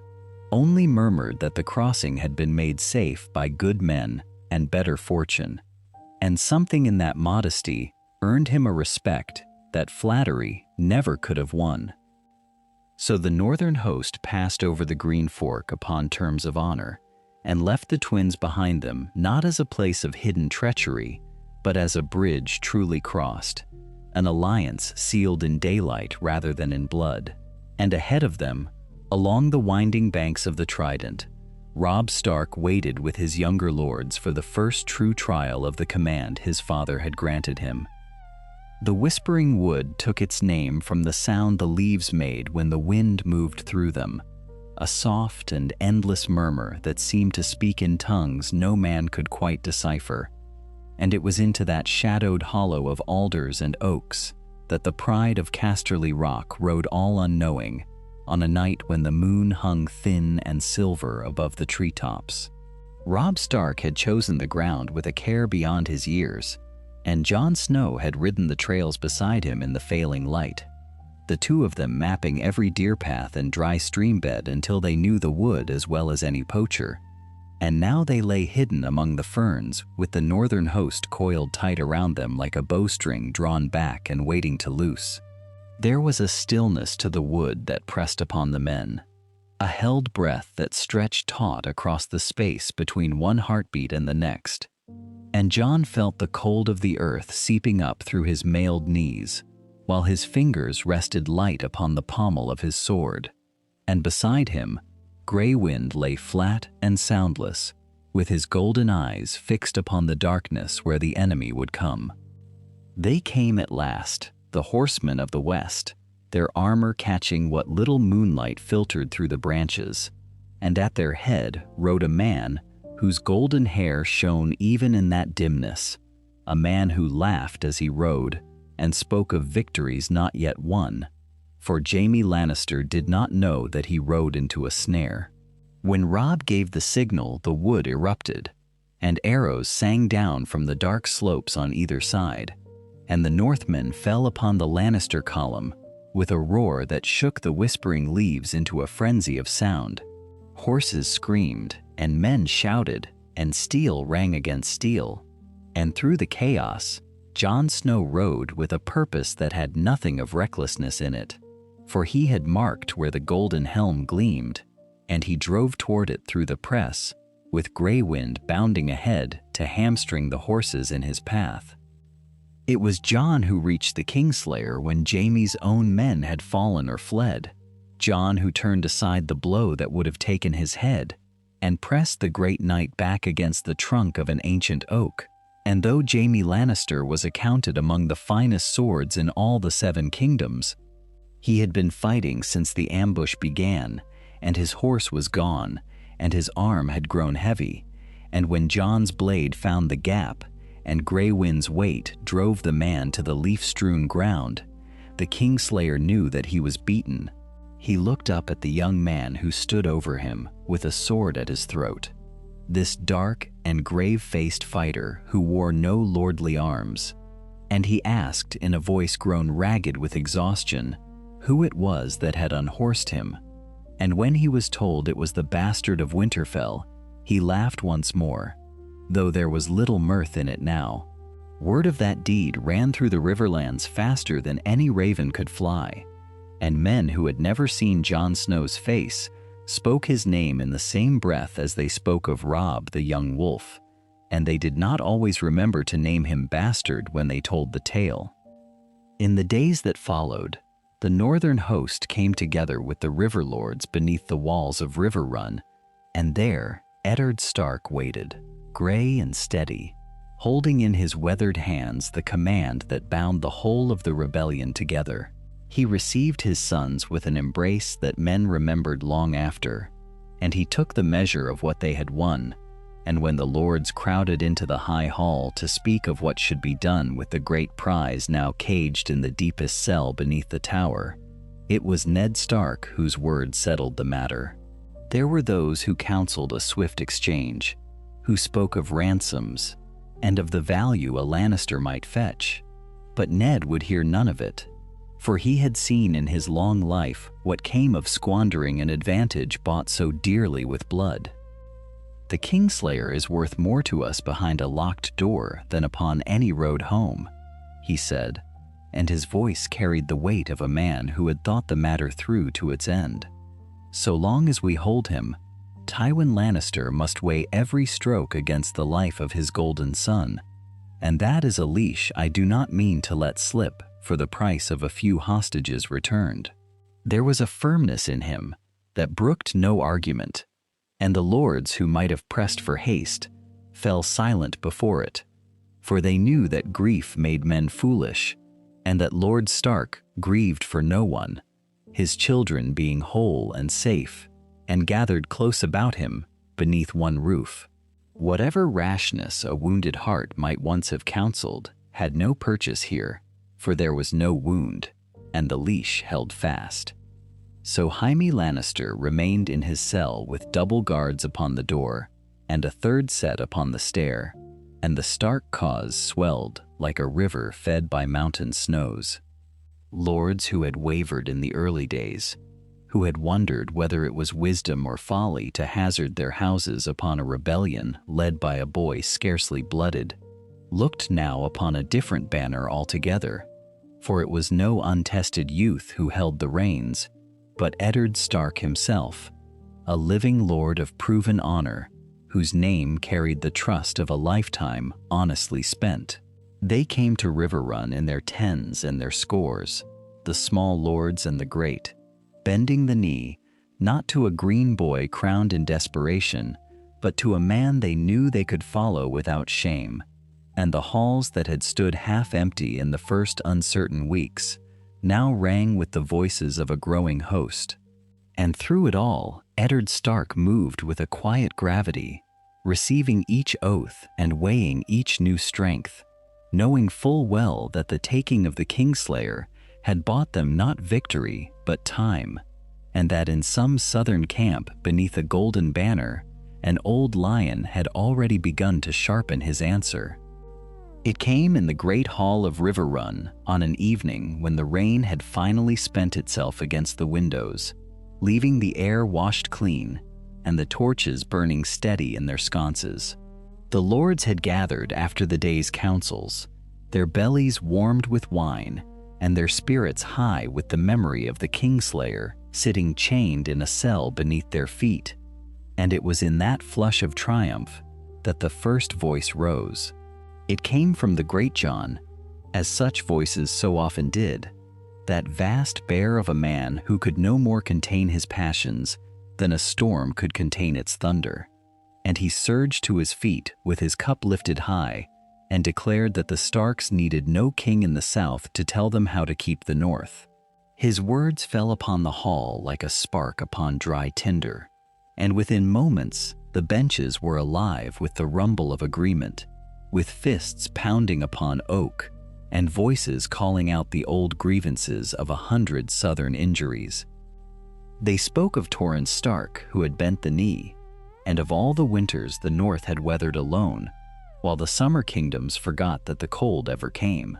And one by one the lords found the shape of a single word forming upon their tongues,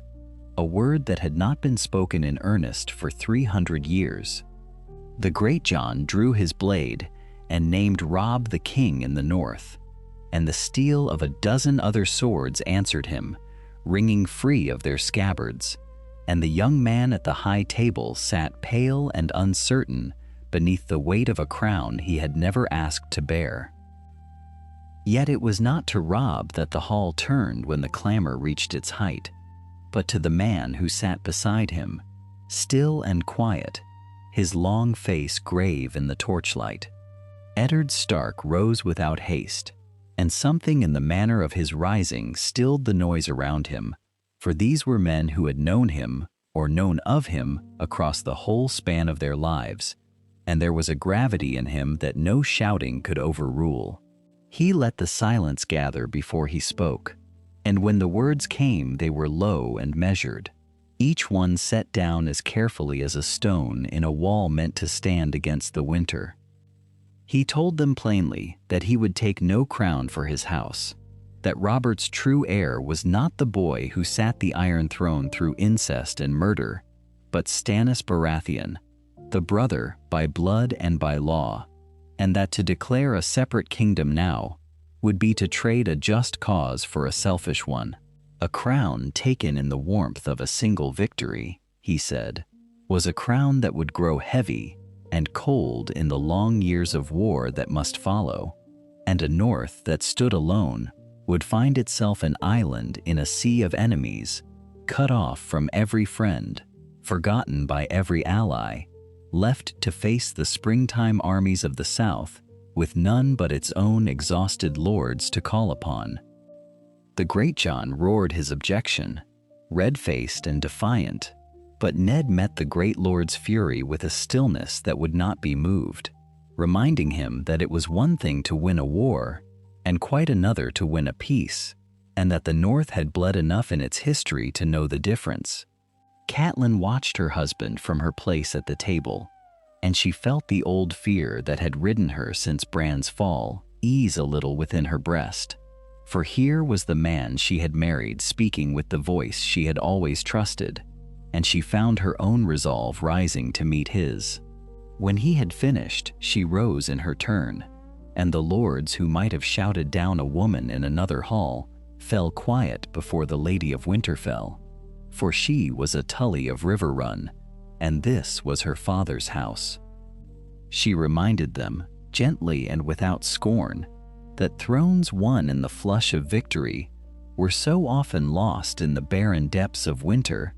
that the songs remembered the crowning but seldom the slow unraveling that came after, and that a wise house looked not to the glory of a single night, but to the survival of its children's children. The Riverlands could not stand without the North, she told them, and the North could not hold the South alone, but bound to a lawful king, the two might forge something that endured beyond the reach of any lion's gold. The lords grumbled still, for pride does not surrender easily, and men who have drawn their swords are loath to sheathe them unblooded.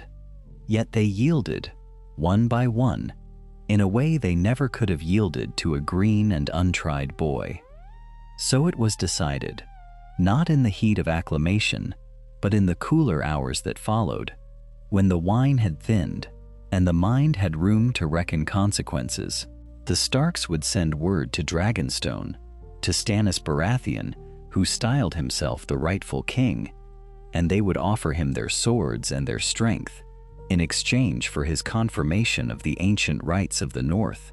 and his pledge to see the Riverlands made secure against Lannister vengeance. It was a coalition built not upon rebellion but upon law, a war given a lawful spine, and Ned understood as he set his seal to the letters that this stroke did more than gather strength to their banners. It stripped the Lannisters of the tale they most wished to tell, the tale of rebel lords and pretender kings, for how could the crown name traitors those who fought in the name of the true and lawful heir? Catelyn found him later in the small hours, standing over the parchments by candlelight, the wax still soft upon the last of them, and she saw in the set of his shoulders both the weight he had taken up and the peace of a man who had chosen the harder and honester road. Somewhere far to the south, the letters would find Stannis upon his gray and windswept rock, and what that severe and unbending man would make of an offered alliance, neither of them could yet say, for the raven had not yet spread its wings, and the answer of Dragonstone remained a thing unwritten in the dark. The answer, when it came, arrived not in words alone, but in the person of a man sent to carry them, a knight of Dragonstone named Sir Davos Seaworth, whose weathered face and blunt manner spoke of a life lived upon the sea rather than in the gilded halls of lords. He came ashore at White Harbor and made the long, cold road inland, and when at last he stood in the great hall of Winterfell, he bore himself with the quiet dignity of a man who knew precisely what he was and made no pretense of being more. He carried with him a letter sealed in the black wax of Stannis Baratheon, and he carried also the weight of his master's suspicion, for Stannis was a man who trusted little and forgave less, and the offer of a great northern lord had struck him first as a thing too fortunate to be true. Ned received him with the courtesy owed a rightful king's envoy, and over the days that followed, the two men took the measure of one another across tables laden with plain northern fare, and each found in the other something he had not expected. Davos had feared to find a proud lord scheming for advantage, and instead, he found a man burdened by conscience, a man who had come to his decision reluctantly, and would not be moved from it by flattery or by fear. Ned, for his part, had wondered what manner of servant Stannis kept about him, and in the low-born smuggler raised to knighthood, he saw a rare and precious thing, a counselor who would speak plain truth to a hard master rather than the sweet lies that lesser men preferred. It was Ned's testimony that changed everything, and both men understood this without needing to name it aloud.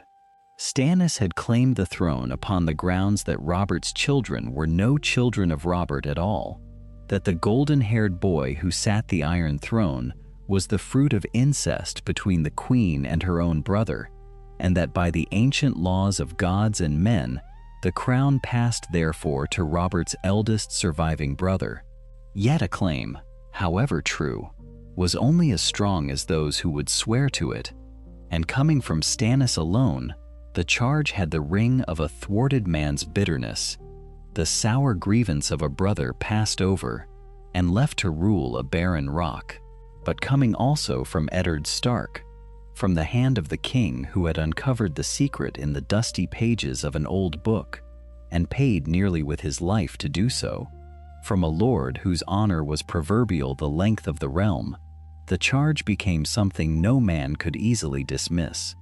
Ned's word gave to Stannis's claim a spine of credibility it had never possessed alone.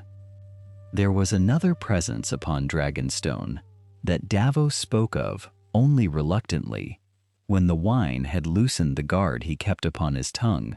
and that was the Red Woman from the east, Melisandre of Asshai, whose fire and flame Ned distrusted utterly, though whose visions of the true enemy in the north would one day prove the only warning at court that no man could dismiss and a champion foretold. Ned listened to the smuggler's careful words and heard beneath them a warning, for it was plain that this priestess held a fearful sway over the king's grim heart, whispering of visions in the flames and of victories bought through means that no godly man should countenance. Yet Davos spoke also of a thing that gave both men quiet comfort, for he understood, as Stannis himself dimly understood, that an alliance bound to the honor of Eddard Stark could not also be bound to sorcery and shadow. The presence of the North at the negotiating table was itself a check upon the Red Woman's counsel, for Ned would lend his name to law and to right, and to nothing that reeked of the pyre. The compact they framed in the end was a compact of mutual interest between two grim and honorable men,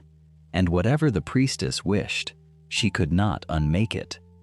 When Jon came before the envoy, and later before Stannis himself in the meeting, the two houses arranged upon neutral ground, the young man made an impression he had not sought to make. He spoke little and observed much, and when he did speak, it was with a directness and a gravity beyond his years, for the boy who had been shaped by his father's honor and his stepmother's unlikely warmth had grown into a man whom others found themselves inclined to trust. Stannis, who had no patience for empty charm and less for the graces of court, found himself studying the youth with something approaching interest, marking the steadiness of his gaze and the plainness of his speech, so unlike the honeyed flatteries he had come to despise. Yet Stannis was Stannis, rigid as iron and cold as the sea that battered his rock, and on the matter of Jon's birth, he would give no quarter and speak no comfortable lie. when it was gently suggested, in the manner of such negotiations, that loyal service might one day be rewarded with the removal of the stain of bastardy, Stannis's jaw tightened, and his answer came like the fall of a headsman's axe. "A bastard was a bastard," he said, "born outside the laws that held the realm together, and he would promise no man a legitimacy he had not earned, for a crown that bought loyalty with hollow pledges was a crown built upon sand. If the boy wished to rise above the circumstance of his birth, he must do it through deeds that no man could deny, through service so plain and so valorous that the reward became not a gift bestowed, but a debt owed." Jon heard this rebuff without flinching, and something in the way he received it, without resentment and without any plea, seemed to please the hard king more than any petition could have done. Ned watched the exchange in silence and felt the ground shift beneath the future he had begun to imagine. For what he had once thought might come easily to his son had now been named a thing that must be won at the highest cost, a reversal wrung from a stubborn king rather than a favor freely given. And Jon, riding back beneath the gray sky with the salt wind at his back, understood that the path before him had grown longer and steeper, and that whatever he became now, he would owe to no one but himself. The night the fleet came against King's Landing, the Blackwater ran black beneath a sky that held no stars, and the men upon its walls watched the dark water for the first flicker of sails that would tell them death had come at last. Stannis Baratheon had gathered every ship that would answer his call, and they crowded the mouth of the rush like a forest of masts drifting toward the shore, their lanterns doused, their oars muffled, their soldiers packed shoulder to shoulder in the holds, and waiting for the moment when the ramps would drop and the killing would begin. Within the city, the bells rang, and the small folk fled to whatever shelter they could find, huddling in cellars and behind barred doors, while the men who ruled them prepared to spend their lives in the defense of a boy king, whose claim grew thinner with every passing day. Tyrion Lannister had laid his snare with the cunning that had always been his refuge, and the wildfire waited in its clay pots beneath the surface of the bay, thousands of jars of green death set to bloom into a single devouring flame the moment the enemy fleet sailed into the trap. Yet the plan that history might have remembered as a masterstroke had been built upon an assumption that no longer held, for it had counted upon the certainty that Tywin Lannister would come sweeping down from the west at the decisive hour, his host fresh and vast, to fall upon Stannis in the moment of his confusion and shatter him against the walls. That host was not coming. Far to the west, upon the muddy fords and the rolling hills of the Riverlands, Tywin Lannister found himself pinned by a war he could not walk away from, held in place by the combined weight of the north and the rivers, and every mile he tried to march toward his grandson's city was a mile bought with blood and paid for in delay. Robb Stark had learned the shape of his enemy across a season of hard campaigning, and he pressed now with the patience of a man who understood that he did not need to win a single crushing battle so much as he needed to deny his foe the freedom to leave. His riders harried the Lannister flanks, his infantry held the high ground above the crossings, and every time Tywin turned to disengage and drive south, the young wolf snapped at his heels and forced him to turn again and give battle upon ground not of his choosing. Beside him rode Eddard Stark, gray and unhurried, and where his sun burned bright, the father moved like the slow tightening of a fist, closing the roads, blocking the passes, making of the western host a thing that could not slip its leash no matter how it strained. The ford that decided the matter lay across a narrow crossing where the river ran shallow over stone, the one path by which a portion of Tywin's strength joined to the Tyrell columns that had come up to reinforce him, might have broken free and raced east to relieve the city before it fell. Jon Snow held that ford. He had been given a modest command and a stretch of muddy bank, and the plain instruction that nothing was to cross while he drew breath, and he held it through a long gray afternoon and into the failing light, his men standing in the cold water to the knee, their shields locked, their spears set against the horsemen who came against them again and again. There was nothing of glory in it, only the endless labor of holding a line, the ache in the shoulders, the numbness of frozen feet, the terrible discipline of standing fast while friends fell into the current and were carried away. Yet the boy who had been told that he must win his worth through service so plain that no man could deny it, stood at that crossing and denied his enemy the passage that would have changed the war. And when the Tyrell knights at last drew back, unable to force the ford, the last hope of relieving King's Landing withered upon that shallow stretch of stone, and word came later of how Tyrion's great chain had sealed the bay and his wildfire had turned the water to green fire, a desperate cleverness that bought the boy king nothing without the army that never came. And so the wildfire, when it bloomed at last across the Blackwater, was not the beginning of a victory, but merely the softening of a defeat. For though it took ships and men and turned the night to green and screaming ruin, there was no fresh army waiting to fall upon Stannis in the moment of his disarray. His fleet was hurt, but his host upon the far shore was whole, and it crossed in the smoke and the confusion, and threw its ladders against the walls, while the defenders looked west for a rescue that would never come. The men upon the ramparts fought as men fight when they know they have been abandoned,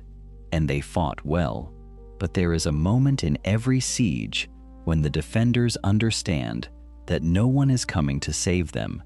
and when that understanding spread through the garrison of King's Landing, the will to die drained out of them like water from a cracked vessel. The city fell before the dawn, the gates were forced, and Stannis Baratheon's men poured into the streets, and the boy who had called himself king was pulled from the false safety of the Red Keep, while his mother's screams echoed down the corridors of the fortress she had ruled through cruelty and cunning. Cersei Lannister was taken in her chambers, her children about her, and the men who bound her hands did so with a roughness that told her plainly that the world she had commanded was gone. Before the sun had climbed above the smoke of the ruined bay, Stannis had proclaimed to every lord and every commoner within earshot the truth that Ned Stark had once tried and failed to speak, that Joffrey and his siblings were no true children of the late king, but the fruit of incest and treason, and this time there was no one left with the power to silence the telling. Word of it raced outward from the fallen city upon fast horses, riding west toward the muddy fords where Tywin Lannister still stood locked in a war he had thought he was winning, carrying to him the ruin of everything he had built, and the messenger who bore it dreaded above all things the moment he would have to look upon the old lion's face and speak the words aloud. When at last that messenger knelt before Tywin Lannister in the great pavilion that stood upon the churned earth of the crossing, the old lord received the news as a man might receive a wound taken in the dark, without warning and without the mercy of anticipation. He did not shout. That was the thing the messenger remembered longest afterward, when he told the tale by campfires in the years that followed, that Tywin Lannister heard of the fall of King's Landing and the capture of his daughter and the ruin of his grandson's crown, and he said nothing at all for a long while. He stood among the maps and the marked tokens that had charted his careful war, the tools of a man who had spent a lifetime arranging the pieces of the realm to his liking, and something in his face that had never once bent now seemed to settle downward, like the slow collapse of a great house, whose beams had rotted unseen. For years beyond counting the name of Tywin, Lannister had been a spell that lords whispered to frighten their bannermen into obedience, the memory of drowned rains and ashen tarbecks hanging over the west like a permanent dusk, and men had followed him not out of love, but out of the certainty that he could not be beaten. That certainty was the true foundation of his power, more than gold, more than the strength of his host, and now that foundation had cracked. He had been outmaneuvered in the field by the wolves of the north and their river allies. His supply lines gnawed to nothing, his path to the capital severed by the sudden strength of Stannis Baratheon, and he found himself not dictating the peace, but scrambling to preserve what remained of his name. And so, rather than throw the last of his strength against foes who now hemmed him from three directions, Tywin gave the order that the world had thought it would never hear from him, the order to withdraw, to fall back through the hills and passes toward the golden safety of Casterly Rock, a rock he would hold in bitter isolation until the day the terms of a hard peace finally brought the old lion himself to bend, if not his knee, then at least his will, and in the giving of that order the spell was broken. Lords who had ridden beneath the crimson banner out of fear rather than fealty read the retreat as clearly as any written proclamation. The men of the Westerlands were bound to him by blood and could not easily depart, but the sellswords and the opportunists and the timid houses who had bent the knee only because bending seemed safer than standing began, quietly and then less quietly, to melt away from his cause. Some sent hurried ravens to the north, offering submission. Some simply rode home under cover of night and hoped their absence would go unremarked amid the general unraveling. The Lion of Casterly Rock, who had never in his life retreated from anything, rode westward with a diminished host, and the bitter knowledge that the invincibility he had cultivated across 40 years had been undone in a single season, and behind him, the war he had meant to win passed out of his hands and into the hands of others who would decide what shape the peace would take. In King's Landing, those others gathered in a chamber where the smell of char still clung to the stones, and there a graver matter waited to be settled than the flight of any lord. Stannis Baratheon, having taken the city and proclaimed the incest that damned Cersei's children, was a man who saw the law as a blade that did not distinguish between the guilty and the young, and he was inclined toward fire. The word he used was justice, but the thing he meant was the death of 3 children whose only crime was the circumstance of their begetting, and it was Eddard Stark who rose against it. Ned had come south in the peace that followed the fall, his honor unspent by all that had been done in his name, and when he understood what Stannis intended for the boy Tommen and the girl Myrcella, he set himself before that intention as he had once set himself before other cruelties, without calculation and without fear of the cost. "The father made the sin," Ned said, and his voice in that scorched hall was quiet and unyielding as northern stone, "and the mother nursed it, but the children never chose the blood in their veins. Kill them, and you make yourself the very thing you rose to cast down. There is no justice in the death of a child who cannot yet understand the crime he is to die for." Beside him stood Catelyn, and it was her counsel more than any that gave the words their weight. For Catelyn Tully Stark had walked a long road to reach that chamber. There had been a time, in the grief of Bran's fall and the fear of Lannister knives, when she might have watched Cersei's blood spilled and felt something close to satisfaction, when the innocence of children had seemed a lesser thing than the safety of her own. But she had learned, in the years of raising a boy who had been born of another woman's body, and who had done nothing to deserve the scorn a lesser heart might have shown him, that the sins of the parent were not the property of the child, and that mercy withheld from the young was a poison that seeped into the soul of whoever withheld it. She spoke for the little ones with a conviction that came not from softness, but from hard-won understanding, and Stannis, who respected few things but respected steadfastness, found the ground of his certainty giving way beneath the pressure of two people who would not be moved. And so the reckoning of the lions took a shape that no one had predicted at the war's beginning. Cersei would be held and her children spared and sent away from any throne, their claim erased by the truth of their birth. And Jaime Lannister, who had spent the war as a hostage of the Starks, would not be smuggled south by a mother's desperate scheming, nor slain in some quiet cell, but exchanged in the open light of a formal peace. Kingslayer traded for concessions and oaths. A man returned to his house as part of the slow stitching together of a realm that had been torn, but not destroyed. The parchments were being drawn even as Tywin's diminished banners disappeared into the western hills, and in a room lit by narrow winter sun, the men who would sign them bent their heads over terms.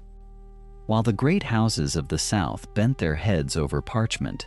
and the slow work of peace unfolded in rooms warmed by braziers and candlelight, another kind of word was already traveling toward the north, carried on wings that beat against a colder wind. Ravens came down out of the gray sky above Winterfell, with black feathers rimed in frost, and the messages they bore had nothing to do with the fall of lions or the fate of queens. They came from the wall, from that vast and ancient rampart of ice that marked the edge of the known world, and they spoke in the clipped and careful language of men who had learned not to cry alarm without cause, which made the alarm within them all the more unsettling to those who could read what lay beneath. The first of them told of wildlings moving in numbers that had not been seen in living memory, whole villages abandoned in the haunted forest, hearths gone cold,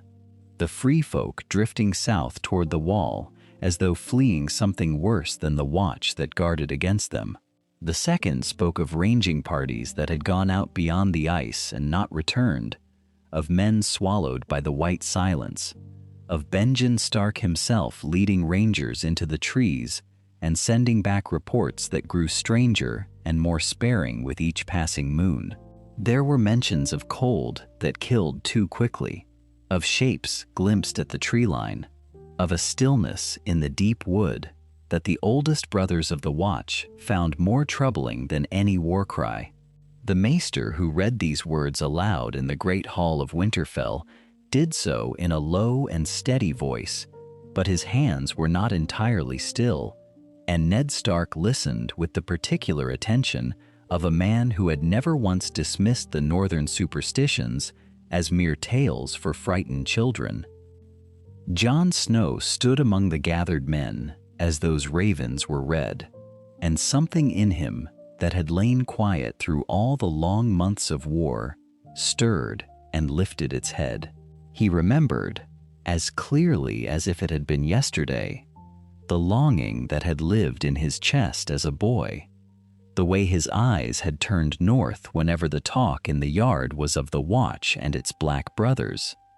the strange certainty he had carried that the wall was calling to him across the leagues of forest and frozen river. In another life, perhaps, that longing might have carried him to a vow of exile, to a cloak that severed a man from name and inheritance and love. But he had grown into something else in this life, into a captain of Winterfell, a son acknowledged and trusted, and the longing had not died so much as changed its shape, turning from the yearning of a boy who wished to belong into the resolve of a man who understood where his strength was needed. When the reading was done, and the hall had fallen into that particular hush that follows unwelcome news, Jon spoke, and his voice was quiet, but it carried. He told his father that the Watch was too few, that it had always been too few, that the whole long peace of the North had rested on the willingness of a dwindling brotherhood to hold a wall built for 10 times their number. He said that whatever was gathering beyond the ice would not wait for the realm to finish licking its southern wounds, and that a north which had not been bled white by war, a north which had kept its sons and its granaries and its bannermen intact, was a north that could answer this call as no other generation had been able to answer it. There was, in his words, no hunger for glory, only the clean and simple conviction of a man who had seen a need and could not turn his face from it. Ned Stark looked at his son for a long moment across the firelit hall, and in that look was the whole weight of the years they had shared, the trust that had been built stone upon stone since the day Ned had brought a nameless infant home and given him a place at his own table. He had learned to heed Jon's instincts, had watched them prove true through a war that might have destroyed them all, and he did not dismiss this instinct now. He gave the order that same evening, and the machinery of a house that had endured turned toward the north with a smoothness that spoke of unbroken strength. Grain would go from the stores that famine and slaughter had not touched. Timber and iron and wool would go, and salted meat, and the 1,000 small things that men needed to survive a winter at the top of the world. And men would go, not the scrapings and the leavings that the Watch had grown accustomed to receiving, but seasoned fighters drawn from the army that had marched south and returned, a portion of that reunited host peeling away from the road home to turn their faces toward the cold. That the North could spare them at all was the quiet miracle underneath it, the fruit of 100 smaller choices that had kept the great house from tearing itself apart. Because Winterfell had not fractured, because its men had gone to war as one and come home as one, there was a strength to draw upon that no divided and grieving North could ever have offered. Jon understood this better than anyone in the hall, and it was perhaps this understanding that moved him when the plans were being laid and the columns of supply were being counted, to step forward and ask to lead the relief himself. He would go to the wall after all, he told his father, but not as an exile and not as a man fleeing the absence of a name. He would go as the captain of a living house, carrying its banners and its aid and its full weight into the shadow that was gathering in the frozen dark. And he would stand upon that ancient ice, not because he had nowhere else to belong, but because he had chosen, with clear eyes and a whole heart, to answer the thing that had been calling to him for as long as he could remember. The road north was long, and the host that traveled it moved with the unhurried discipline of men who had marched together before and knew the rhythms of one another's tread. They came up the King's Road in a great column of wagons and horses and footmen, banners of gray and white snapping in the wind that grew colder with each mile, and at their head rode a young man in dark furs, whose face the soldiers had come to trust, in the way that soldiers trust a captain who has bled beside them. Jon Snow had learned command not in a book nor in a lord's cold instruction, but in the mud and blood of the southern campaigns, at Robb's shoulder, in the long nights of doubt and the sharp mornings of decision. And he carried that hard-won knowledge north with him now, the way a man carries a well-worn blade, without thinking of it, drawing on it as easily as breath. When at last the wall rose before them, that impossible cliff of ancient ice, glimmering pale against a sky the color of old iron, even the most seasoned among the northern host fell silent, for there was nothing in all their lives that had prepared them for the sheer vastness of the thing. 700 feet of frozen history stretching east and west until it vanished into the haze of distance. Castle Black huddled at its foot like a cluster of stones dropped by some careless giant, its towers half ruined, its yards thin with men, and Jon looked upon it and understood at once how badly the Watch had withered, how few now kept the vigil that all the realm depended upon and had long since forgotten to fear. Lord Commander Jeor Mormont came out to meet them upon the steps of the king's tower, a broad and grizzled bear of a man whose eyes had seen enough to leave little room for surprise, and yet surprise was written plainly across his weathered face as he took in the column that filled the yard and spilled back through the gate and out onto the road beyond. He had been told, in the ravens that preceded them, that Winterfell was sending aid, but he had imagined perhaps a wagon of grain and a dozen recruits, the sort of grudging charity the Watch had learned to accept without gratitude, for gratitude had a way of curdling into disappointment. What he saw instead was an army, provisioned and ordered and led, and he came down the steps slowly, and when he reached Jon, he studied him for a long moment before he spoke. "You have your father's look," the old man said, "and the bearing of someone who has led men to their deaths and lived with the weight of it. That is a rarer thing than swords, and I find I have more need of it than I dared to hope." The weeks that followed were a labor unlike any Jon had known, for he set himself not merely to holding the wall, but to healing the fractured body of the men who kept it. The Watch was a brittle brotherhood, its ranks a strange mingling of poachers and murderers and disgraced lordlings, and the last true sons of a dying order. And between them and the proud northern soldiers, there might easily have grown a poisonous resentment, the veterans looking down upon the outcasts bristling at the newcomers who came with clean records and full bellies. Jon would not permit it. He shared the same black bread and the same watches. He learned the names of the rangers and the stewards and the builders, and he set the northern men to labor beside the brothers rather than above them, so that the sweat of shared work might do what mere command could not. Slowly, in the way that men are welded together by common purpose and common cold, they became something like a single force, and the wall began to bristle with defenses it had not known in living memory. He walked the ice by torchlight in the deep of night, when the cold was a living thing that pressed against the face like a hand, and he looked out into the darkness beyond and felt, in the marrow of him, that something waited there. The wildlings spoke of it in the few tongues the rangers could parse from captives brought south of the wall, of a coldness that walked, of the dead rising to serve a master with eyes like blue stars, and where once such tales had been dismissed as the ravings of savages, Jon listened, and he prepared, and he stacked the vats of oil and sharpened the great scythes of the crane, and drilled his men until they could hold formation in the dark without a word passing between them. When the attack came, it came in the black hours before a winter dawn, and the sentries upon the wall saw them first as a shifting in the snow, a wrongness in the pale light,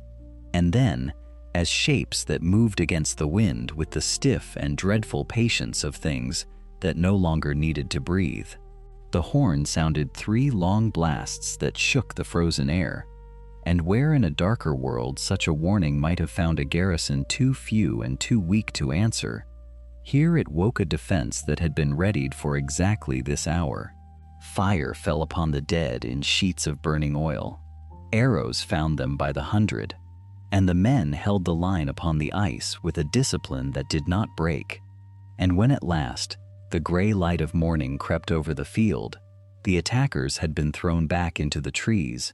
and something more precious than victory lay upon the trampled snow at the foot of the wall. They had taken one of them, a creature of frost and malice, its flesh blue and its eyes burning still with that unnatural light, bound now in chains of iron and kept in a cold cell where it could not be permitted to thaw and stir. Jon stood over it in the dim lantern glow, his breath clouding, and he knew as he looked upon the proof of everything the realm had forgotten to fear, that the warning he must send south would, for the first time in 1,000 years, fall upon a kingdom whole enough and calm enough to heed it. He turned to the waiting maester and began, in a low and steady voice, to dictate the words that would fly to every corner of a realm at peace. The ravens went south upon the wind, and the words they carried traveled faster than any horse could have borne them, passing from rookery to rookery, until they reached the great sprawl of King's Landing, where Stannis Baratheon sat upon the Iron Throne. He was a man who had never learned the art of comfort, and even now, secure in a reign that no rival dared to challenge, he sat upon that seat of melted swords as though it were a duty rather than a prize, his shoulders squared against the cold ambition of the realm. When the letter came to him, borne up the long steps of the throne room by a maester whose hands trembled slightly at the weight of what he carried, the king read it in silence, and the hall grew still around him, for those who served Stannis had learned to read the shifting weather of his jaw and the narrowing of his deep-set eyes. He read of the thing bound in iron beneath the wall, of the assault thrown back into the trees,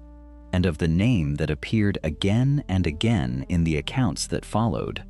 the name of the Stark bastard who had held the northern edge of the world when the dead came clawing at it.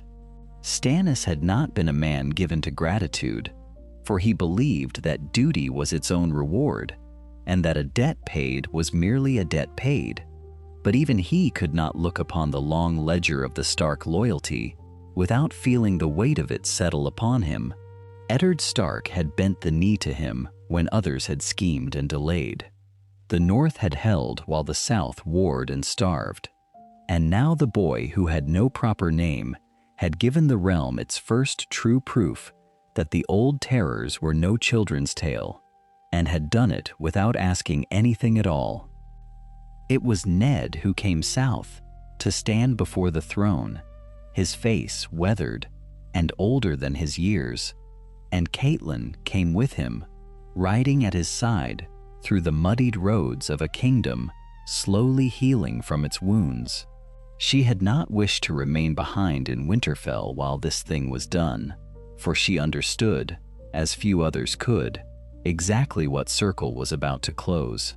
When they knelt upon the cold stone before the king, Ned spoke plainly, as was his way, and he asked not for gold nor for titles for himself, but for a single grant that would cost the crown nothing and mean everything to his house. He asked that Jon Snow be made a Stark in name as well as in blood, legitimized by royal decree, so that the boy who had bled upon the ice might hold lands along the northern frontier and stand as a lord against whatever came next out of the long night.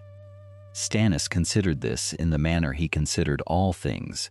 weighing it against the scales of what was just and what was owed, and he found that for once the two balanced perfectly. A king who rewarded loyalty bred more of it,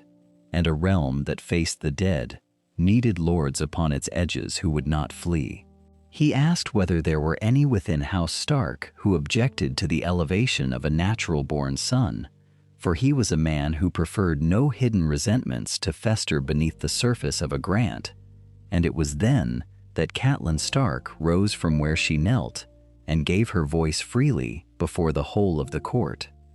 She spoke without bitterness, and those who watched her marked how steady her words came, how there was no shadow of the old grief in them. She said that she had watched the boy grow beneath her own roof, that she had nursed him through a fever when he was small and helpless in his cradle,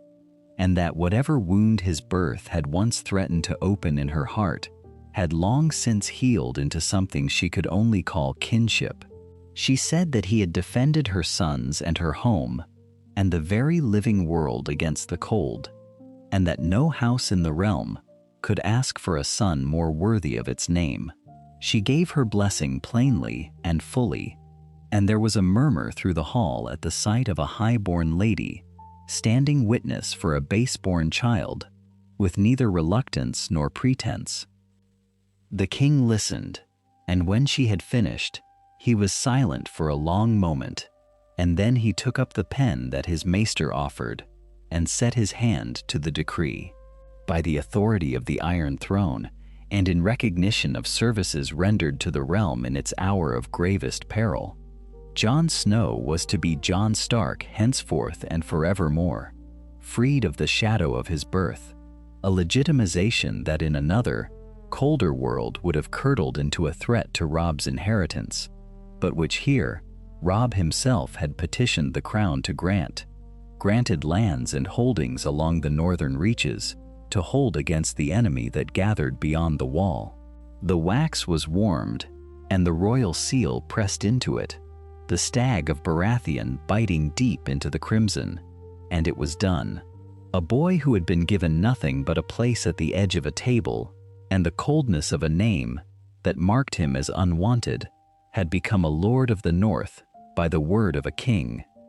Catelyn stood witness to it all, and as the seal cooled and the decree was rolled and bound, she found her thoughts drifting far from that echoing hall of stone,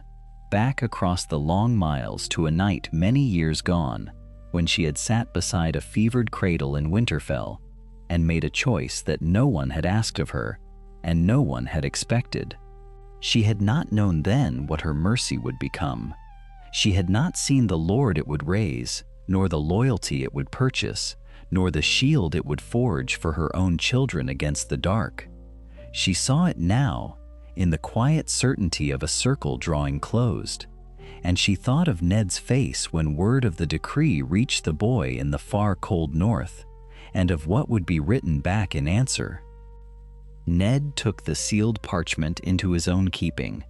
and even as he did so, his mind had already begun to turn toward the letter he must send north, and toward the words he would choose to tell his son the name that was now, and had always in truth been, his own.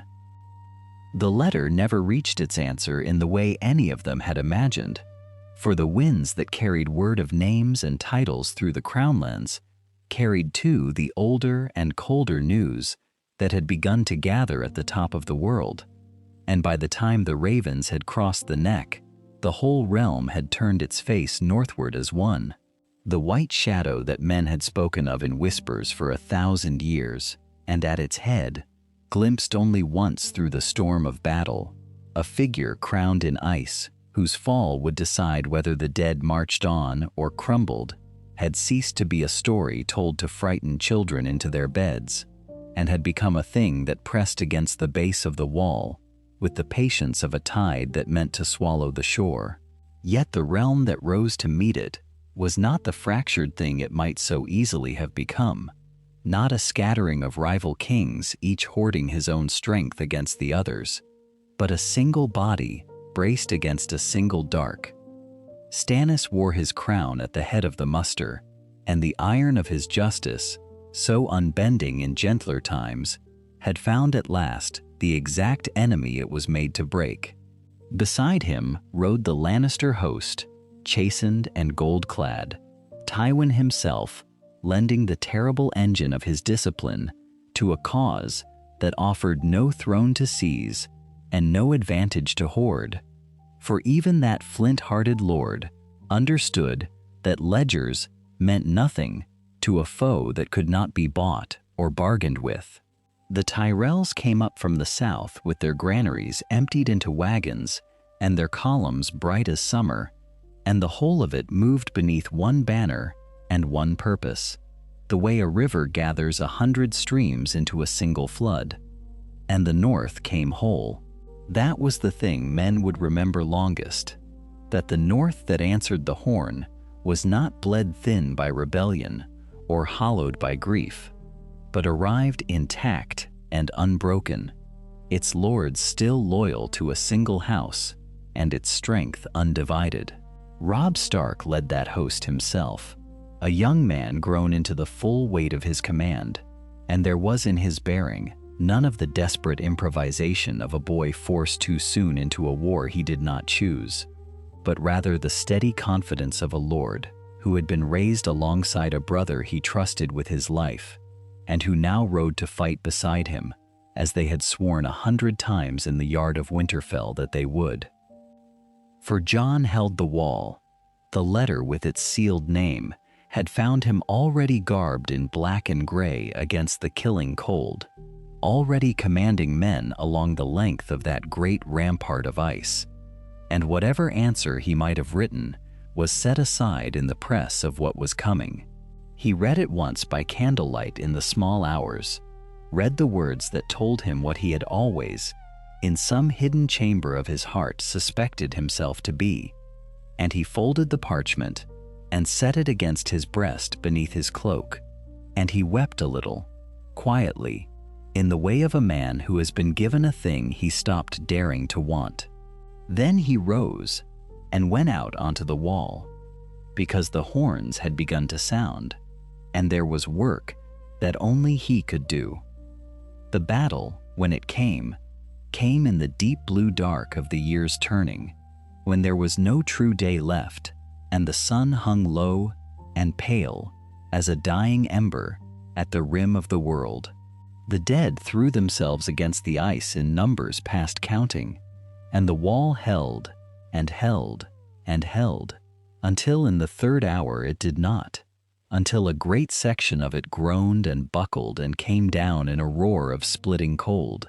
and through the breach the tide began to pour. The order that any careful commander would have given, the safe and sensible order, the order that would preserve the men and yield the ground and fall back to fight another day,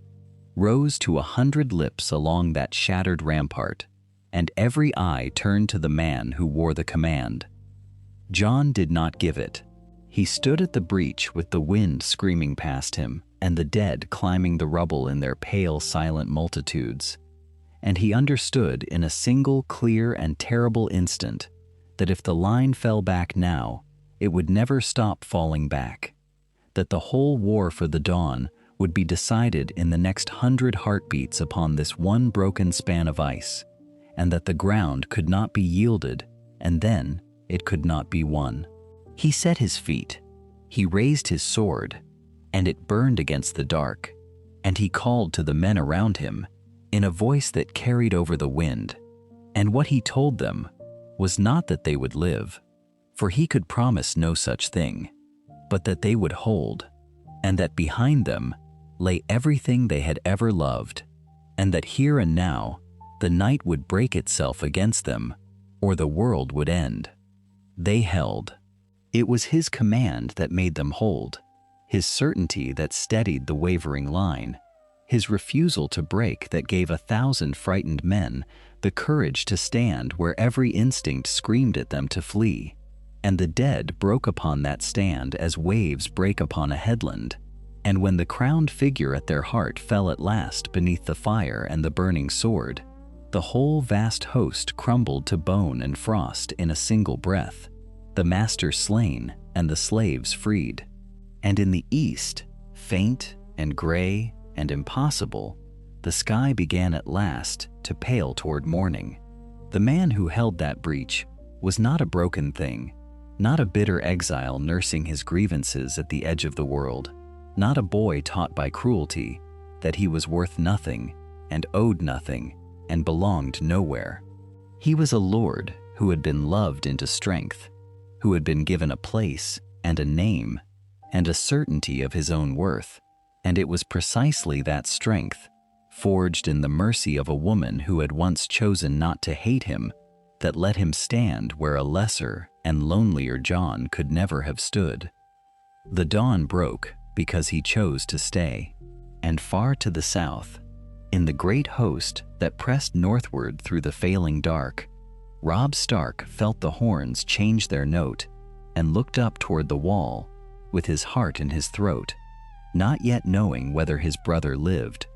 only that the fighting had begun in earnest, and that the fate of every soul alive now hung upon that distant line of ice. The dawn that broke over the wall did not break for a single morning only, but for a season, and then a year, and then a slow procession of years, in which the realm learned once more how to be at peace. When the last of the dead had fallen, and the cold retreated northward into legend, the survivors came down from the ice with their wounds bound and their eyes hollow, and they carried with them the knowledge that they had stood at the edge of the world's ending and had held it back by the width of a single held breach. The songs would remember Jon, though he never asked to be remembered, and they would remember the great host that Robb had led north through the failing dark, and they would remember the men and women who had died in the snow, so that those who came after might live to grow old and gray and content beneath a sun they had feared they would never see again. In the South, the work of rebuilding began before the ashes of the war had fully cooled.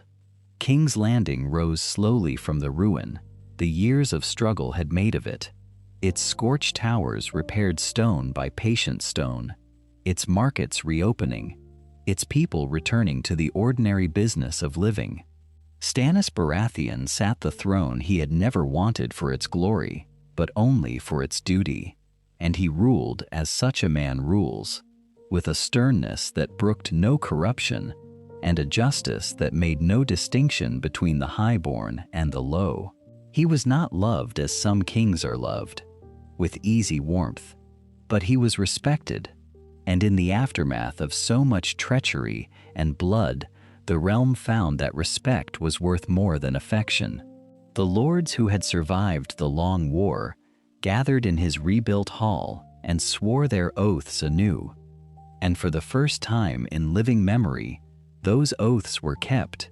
because the man who received them was known to keep his own. The Starks were restored to Winterfell in full, their name cleared of every slander that had once been heaped upon it, their lands returned, their honor made whole. Ned Stark, who had come so near to losing everything in the courts of the South, came home instead to the gray walls he loved, and there he laid down the burdens of war and took up again the quieter labors of a lord who wished only to see his people fed and his children safe. Catelyn came home beside him, and the two of them grew old together in the way that few in that age were granted to grow old, surrounded by all that they had made and all that they had saved. Robb held the seat as heir, and then, in the fullness of time, as lord, a man now rather than the boy who had felt the horns change their note beneath a paling sky. Sansa wed a man of her own choosing, a good man who valued her for the strength she had learned in hard years rather than for her beauty alone, and Arya, who had never once bent to any expectation the world had set upon her, wed on her own terms and in her own time, and would have laughed at anyone who suggested she might have done otherwise. Bran grew into a quiet wisdom that seemed older than his years, and Rickon, the youngest, who had been scarcely more than a babe when the troubles began, grew tall and broad and became a man his brothers were proud to call kin. And Jon held his own seat in the north, a lord in truth now, given a keep and lands and the trust of every soul who dwelt there, the shield of the north against whatever darkness might one day stir again beyond the wall. He was not a Stark by blood, and everyone knew it, and it had long since ceased to matter to anyone at all. He came to Winterfell often, riding through the snow with his own household at his back, and when he came, he was welcomed not as a guest to be tolerated, but as family to be embraced, and his laughter mingled with the laughter of his brothers, as though there had never been any question that it belonged there. On a quiet winter evening near the end of her long life, Catelyn Stark sat at the high table in the great hall of Winterfell and watched her sons. The fires burned high against the cold, and the light of them moved warm and golden over faces she had known since they were small, and she saw Robb leaning close to say some jest to Jon, and she saw Jon throw back his head and laugh, and she saw Bran and Rickon arguing over some old story with the easy heat of brothers who have never once doubted their love for one another. Trueborn and once bastard alike, they sat together at her table as one family, undivided, and there was no shadow among them, no coldness, no seat left empty by pride or grief. She thought then, as an old woman thinks when the evening is quiet and the fire is warm, of a single night many years before, when a fever had taken a child who was not hers, a child she might so easily have turned away from, might so easily have let the sickness carry off with a cold heart and no regret. She remembered how she had chosen instead to sit beside him through the long dark hours, to cool his brow and hold his small hand and will him back toward life. And she understood now, with the clear sight that age sometimes grants, that every good thing gathered in that hall had grown from that one small mercy. A kingdom had been saved because a woman had chosen not to hate. The wall had held because a boy had been loved into the strength to hold it. Her family sat whole and laughing before her, and the realm beyond the walls was at peace, and the long night had ended, not in ruin and regret, but in a warmth that no winter could touch. She smiled and drew her shawl a little closer, and let the sound of their laughter carry her gently toward rest, content at last in the knowledge that love, offered freely when it was hardest to give, had been enough to remake the world. And this brings us to the end of this alternate history. If you enjoyed exploring how events might have unfolded differently, I'd really appreciate it if you subscribe to the channel. We dive into new stories from the world of Westeros every single day, imagining the choices, battles, alliances, and destinies that could have completely changed the fate of the Seven Kingdoms. And if you'd like to explore even more stories, our Lorekeeper members unlock a brand new exclusive alternate history every single week. I'd also love to hear your thoughts. What do you think would have happened next? Did this version of history end better than the original? Or would you have taken the story in a completely different direction? Leave your ideas in the comments, because many of the best future stories come directly from your suggestions. Thank you so much for watching and for spending your time with me. I'll see you tomorrow with another alternate history from Westeros. Until then, peace out.